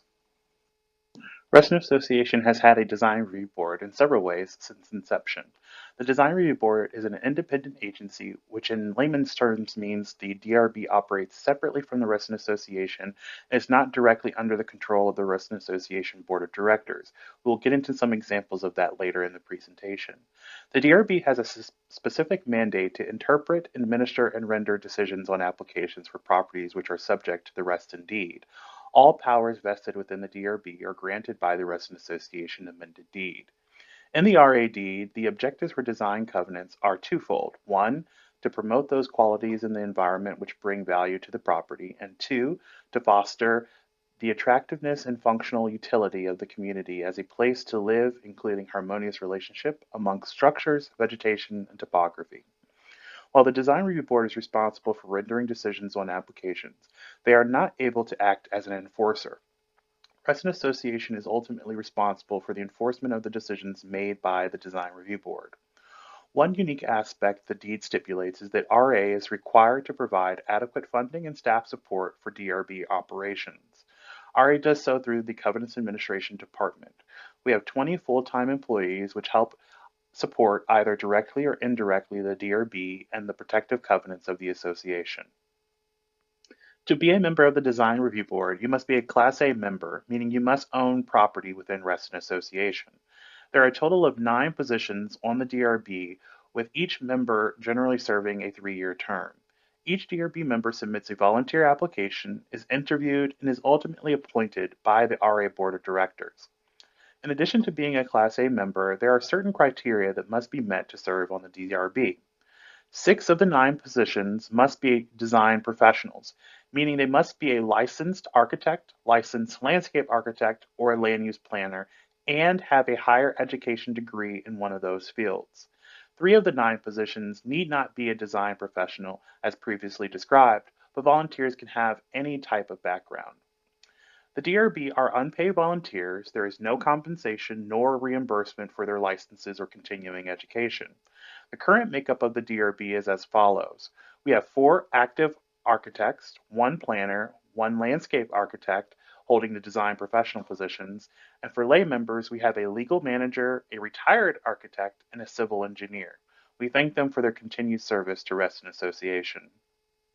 One important aspect of the DRB process is understanding the difference between design guidelines and cluster standards. Design guidelines are ultimately the responsibility of Reston Association's Board of Directors. The design guidelines establish what level of review a modification requires and certain guidance on what is acceptable at that review level. The DRB has a responsibility to interpret the design guidelines and administer them. However, they can only propose to the board changes to the design guidelines, and per resolution, the DRB is required to review the design guidelines every 5 years. Members are encouraged to participate and provide feedback similarly to how the RA board operates. Cluster standards are specific to all sub-associations in Reston Association. They are intended to cover popular, basic, or unique elements within a association. Cluster standards started with the builder original design. Cluster standards are the responsibility of each cluster condo association within Reston Association. Those association leaders are responsible for creating the standard, submitting the application, and disseminating the standard to their membership. Reston Association's covenant staff is responsible for keeping the record of the decisions and assisting members or the association leadership with questions or navigating the application process. Often, when there is a DRB-approved cluster standard, the design guideline may not require an application to be submitted.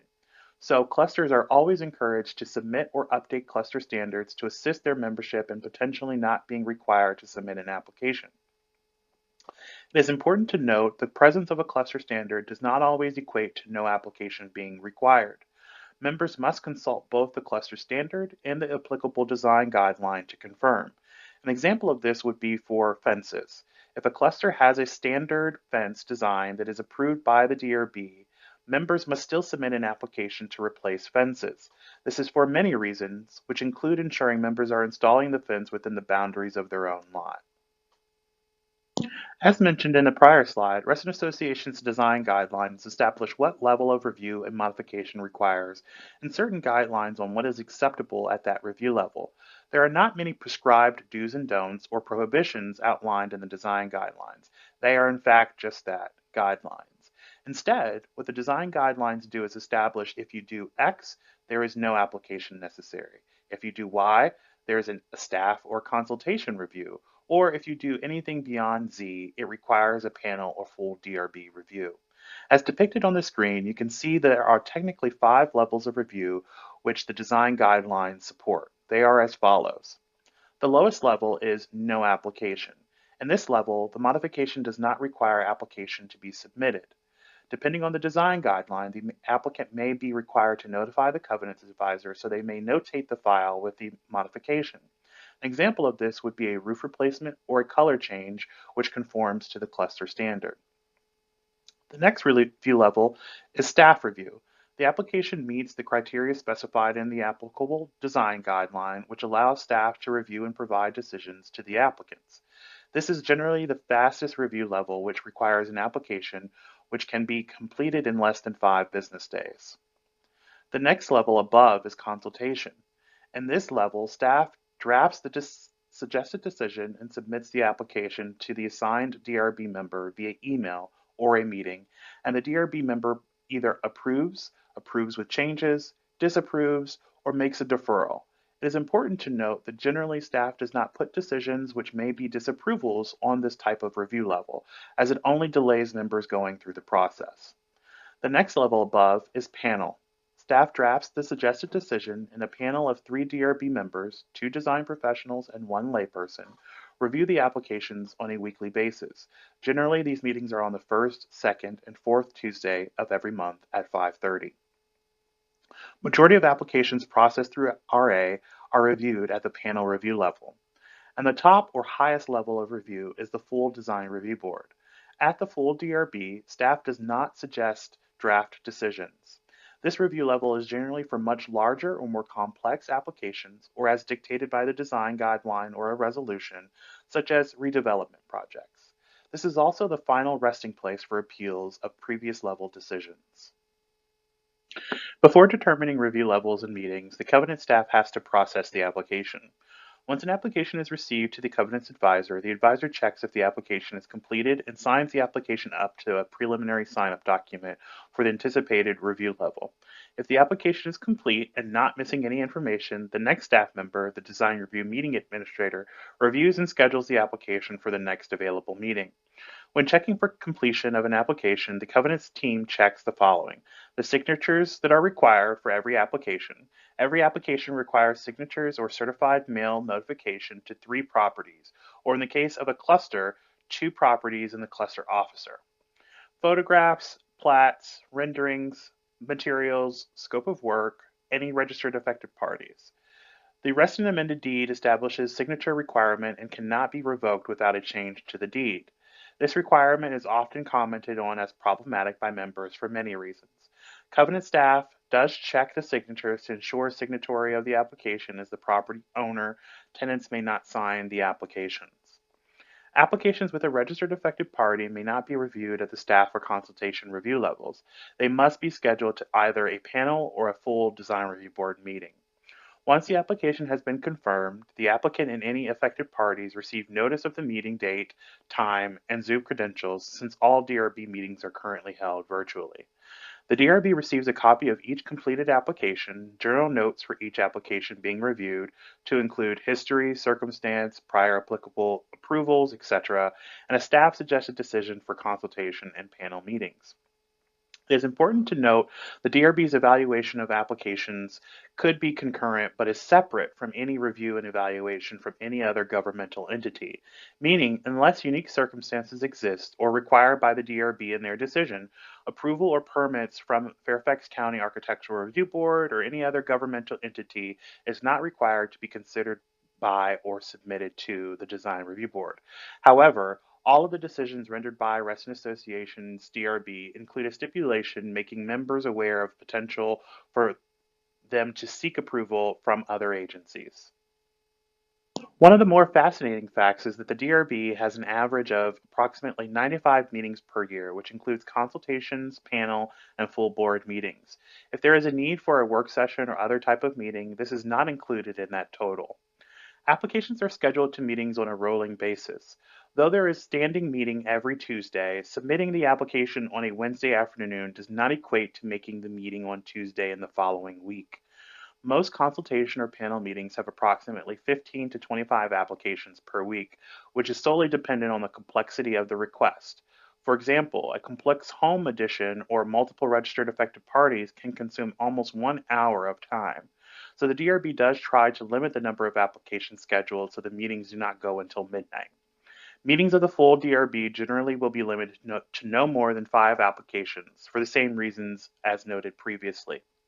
Of course, there are unique circumstances, but as applications are completed and confirmed to a meeting, once the capacity for that meeting is filled, staff will begin scheduling to the next available meeting. For example, using the calendar in the slide, if a member submits an application on Wednesday, July 3rd, some members will imagine they would be able to make the July 9th or July 16th meeting. However, they have missed the notification requirements for the July 9th meeting or could have already been at capacity, and the July 16th meeting is a full DRB meeting, but their deck and fence application does not rise to the level of a full DRB review level. Therefore, they are being scheduled for either the July 23rd or the July 30th meeting, depending on space availability. The summer months are generally the months in which meetings fill up fast. As of now, all DRB meetings are held virtually, as previously noted.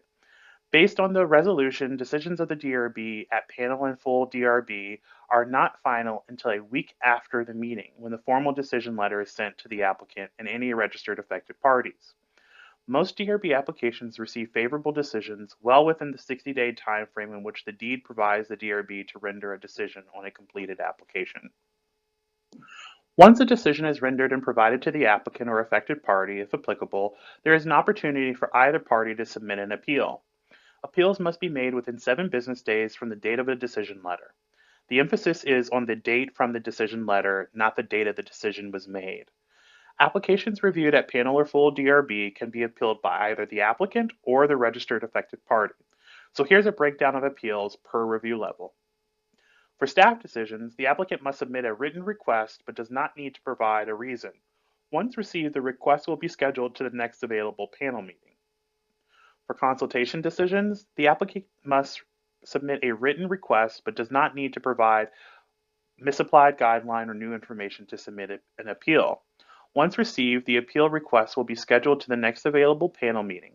It is worthy of noting the DRB member who rendered the consultation level decision may not vote on the appeal but can participate in the discussion if the application is scheduled to a panel that they are also assigned to. For panel decisions, the applicant or affected party must submit a written request and must provide whether there is a misapplied guideline or new information not available at the original review to submit an appeal. Once received, the appeal request will be scheduled to the next available full DRB meeting. It is worthy of noting all 3 DRB panel members who render the panel level decision may not vote on the appeal, but can participate in the discussion when the appeal is considered by the full design review board, meaning all 9 members. For full DRB decisions, the applicant or affected party must submit a written request and must provide whether there was a misapplied guideline or new information not available at the original review to submit an appeal.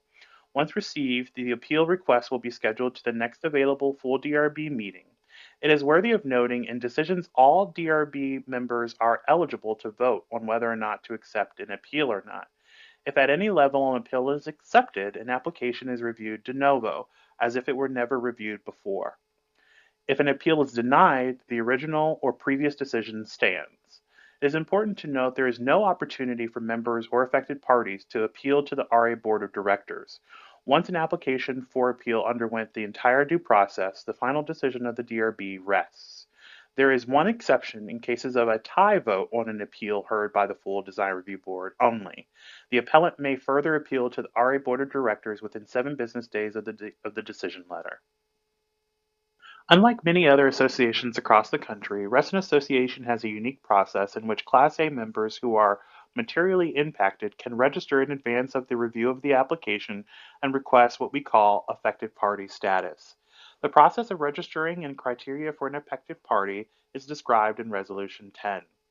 Those property owners seeking to register as an affected party must either sign the application and indicate their reason for requesting affected party status within 5 business days, or must request affected party status at least 2 business days prior to the meeting date if reviewed at a panel or full DRB meeting.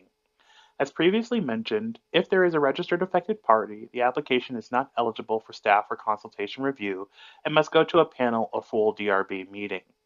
Members are not permitted to submit blanket statements to register as an affected party. As such, a member may not request affected party status on any future application submitted for a specific property address. It must be in response to a submitted or pending application.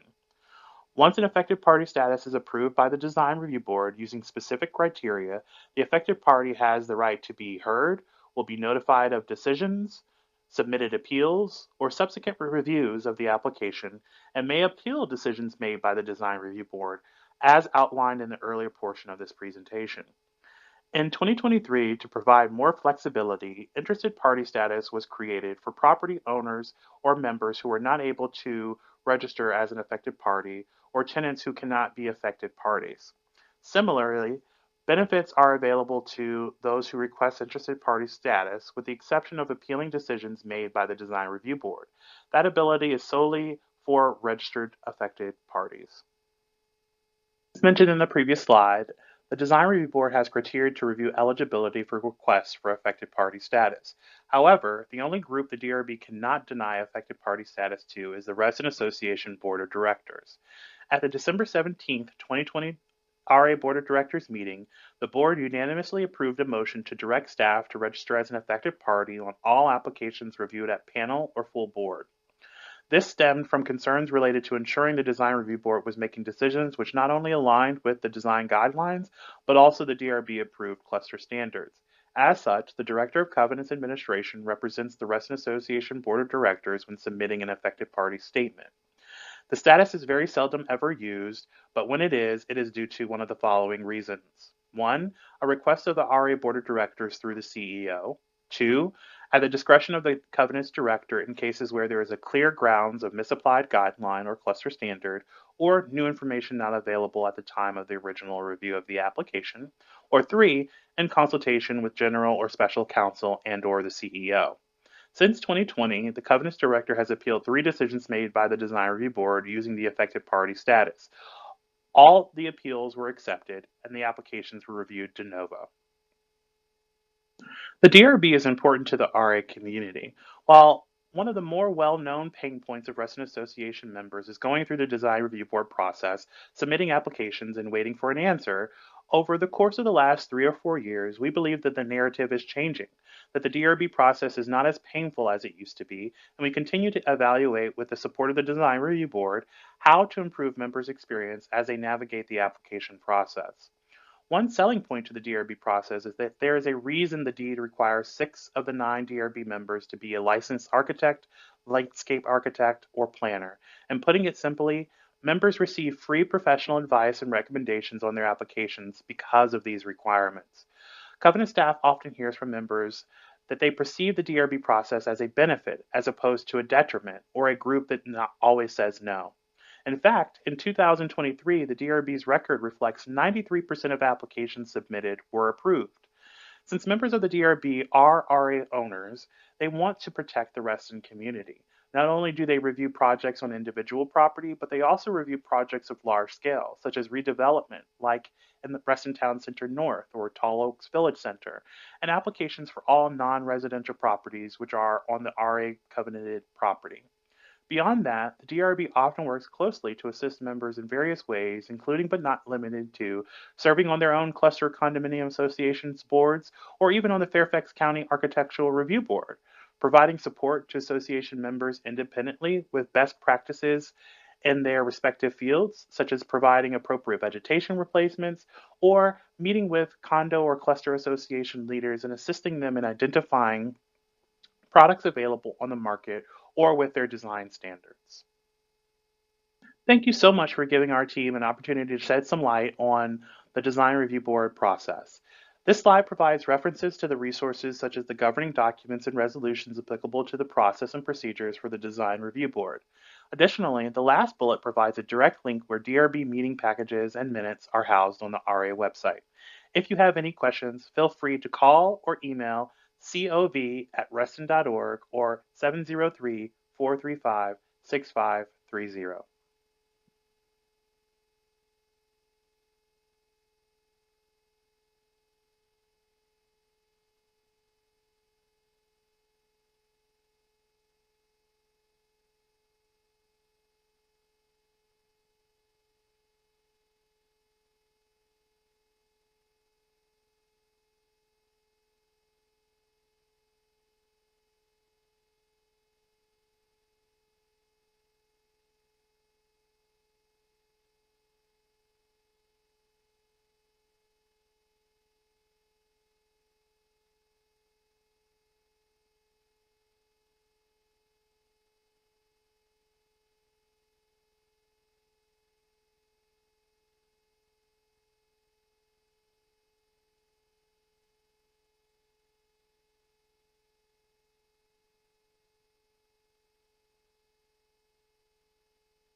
Recording in progress. Mr. President, move that the Reston Association Board of Directors certifies to the best of each member's knowledge that only those matters appropriate for executive session of a contractual nature involving personnel matters or involving consultation with counsel were discussed or considered by the board during executive session. Second. Second. Any discussion? All those in favor say aye. Aye. Unanimous. Thank you very much. Mr. President, I move to extend tonight's meeting to 11:45 p.m. Is there a second? Second. All those in favor say aye. Aye. Aye. Unanimous. So moved. I move to approve Sean E. Ensley for the position of member to the Fiscal Committee. Is there a second? All those in favor? Aye. Aye. We have Director Dodd, Santa, Crowdwatch, Just Jack, Director Perry. Perry. Yes. 6. Those against? Abstain. Those abstaining? 602. 602. Passes. Move to approve Eric Goppelrud, excuse me if I mispronounced, for the position of member of Environmental Advisory Committee. Second. Second. All those in favor say aye. Aye. Aye. That is unanimous. So moved. So our new business? You had a motion? Yeah. We're on new business, right? Yes. Yes. Thanks. Okay.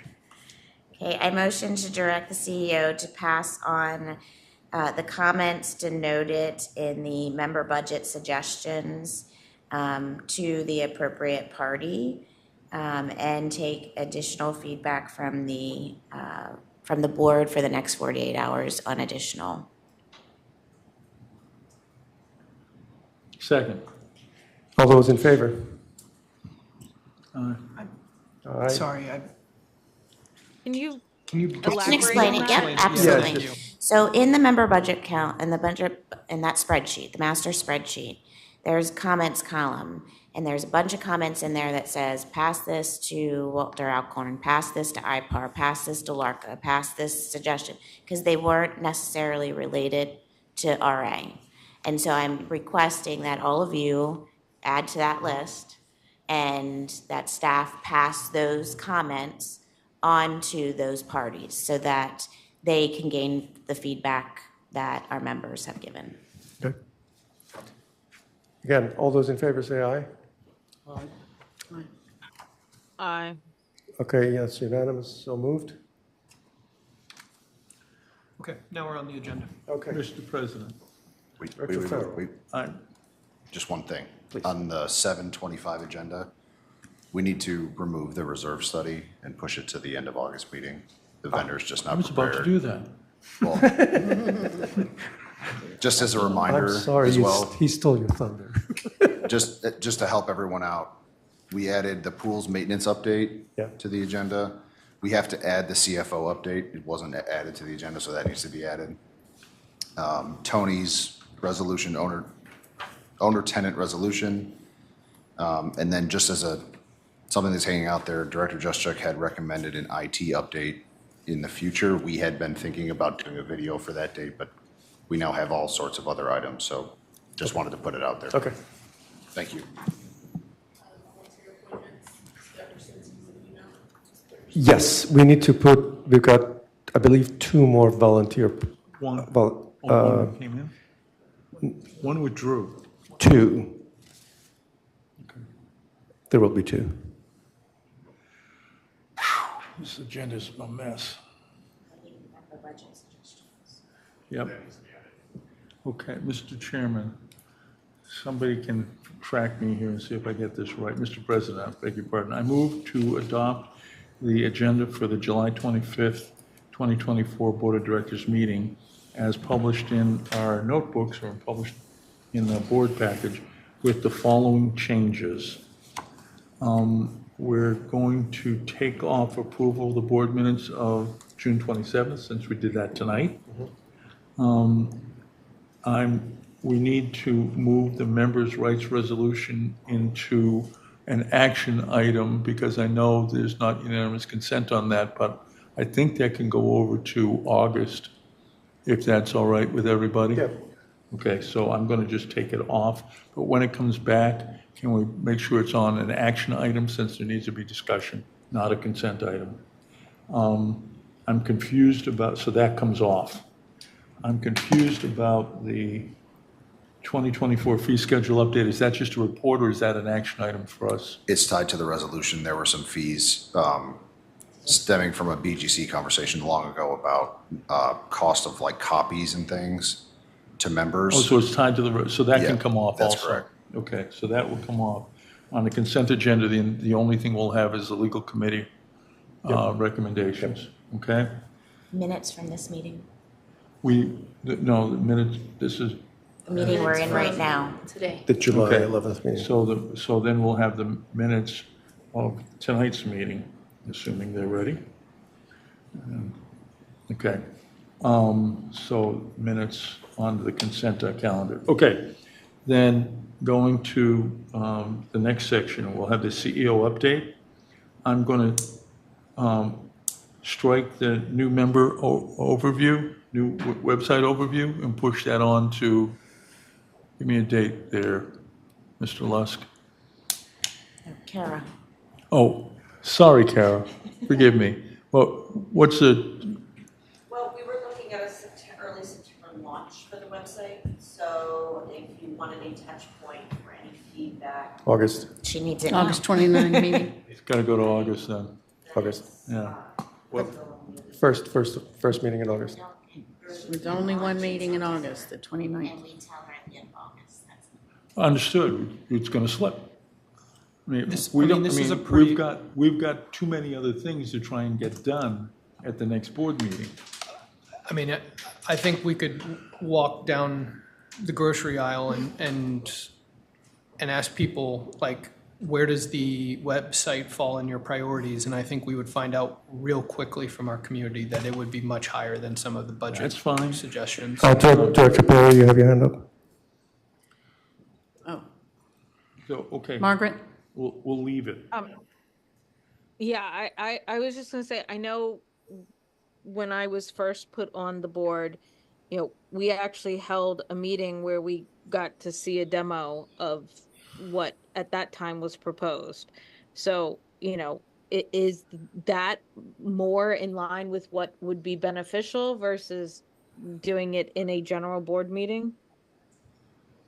That's a question for Kara. I could do like a video. I was suggesting the video, yeah. A Okay. video? Walk you through. Okay. Put it in Dropbox. That'd Yep. be great. So we'll leave it there, but we'll Please, add yes. a video. Communication master plan, we can kick that till September. She needs pricing. I'm just thinking, we only have one meeting in August, and that's the 25th. First meeting in September. So that comes off. So there's no problem from a staff workload standpoint on that, but just to remind the board, you have said it has to be done. So it just would affect the finish date on that. I'll let you know. Okay. The structural documents that affects. Okay. I just know the other things we've added onto the agenda and trying to get out of here before we turn into pumpkins. So that would come off. Reserve study is coming off. No, hold on a second, because comms master plan is important. And if it's going, what I just heard Max say is that it's going to push the end date. I'm sorry, is it going? It's going to put, if we do not do it next meeting, that it's going to push the end date. So it's not going to be delivered when we expect it. And That's just a variable. I mean, think that's maybe you're all going to totally love it, and we're done at that meeting without any comments. You are silly from lack of. My viewpoint on this is there are so many mission critical items that I'm not sure a master comms plan needs to be on the agenda. And Karen and I talked about this, and she said, I won't offend you if I go down that route. First week of I September. don't have a problem with this as long as we don't throw staff under the bus for not meeting our arbitrary deadlines. Yep, got it. Okay. Thank you. That's where we tend to fall flat. Okay, then we are adding the member submission conversation on those 19 items that we carried over. Can we just call it member budget suggestions? Member budget suggestions. I'm just reminding us what they were. It's those 19 items. Well, I have a couple that I missed this time, Okay, so. that members submission, budget submissions. We have the resolution regarding landlord tenant. We have the CFO update. Am I missing something else? Volunteer appointments Volunteer appointments. and pool, wait, I have pool, do I have maintenance on here? Why do I have? Yeah, that, We have, we have unless it's the in the budget pool, suggestions. the pool submit, That budget was, submissions. all right, so that was part of, Yeah. I thought that had been separate, maybe, all right. And did we keep reserve study on there? No, it's coming off because it's not going to be ready till the end of August. Gotcha, okay, great. Okay. So we have IT update is what Peter said, which we could punt, but We could also do. we need to re-identify Do it as a another date. video We could do a video. and then ask questions. Yeah. So we can leave it on the agenda? So you want to leave the IT update and take out the comms master plan? I don't care. Yeah. Yeah, Let's keep you moving. want- By the way, who sets the agenda? Is it the president who sets the agenda? No, the board does. The board sets the Okay. agenda. You Is guys you- recommend You this give a first- version. Yeah, but let's keep going, please, yeah. That's everything, those, Did you get everything? I think that's everything unless, and did I forget anything, anybody? Did you have something? The strategic plan was originally slated for this July meeting and I it think then it's- was recommended for September. Yeah. But I think, okay. I mean, based on the discussion tonight, you guys had strategic plan item changes. Understood. Just to put a clarification on that, we had not imagined should we change the strategic plan conversation? It was an update, kind of like the community survey, we give you a quarterly update on what we're doing to implement the plan. Yeah. So we're getting into the rhythm of maintenance of the strategic plan, and here's what we're doing, and here's the initiatives that are coming. So, Yes, sir. Director Josh, do you want us to keep it in there and then maybe do a video and then have some comments and things, or do you need something more than that?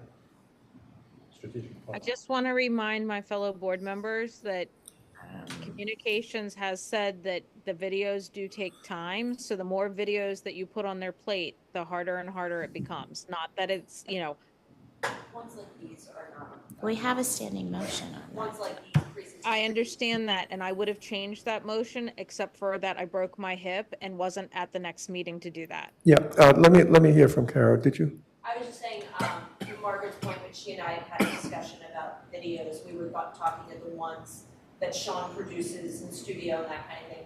These ones that are basically giving a presentation with PowerPoint are not a huge concept. Okay, thank you. Yes, it's a voiceover. Okay. Okay. All right, And that's good. fine. I just wanted clarification from staff that all of these were doable. Thank you. Okay, I think we're good. That's my motion. Thank you. That is the I need a motion on the second. table. Yeah, we need a second on that. Second. All those in favor, say aye. Aye. I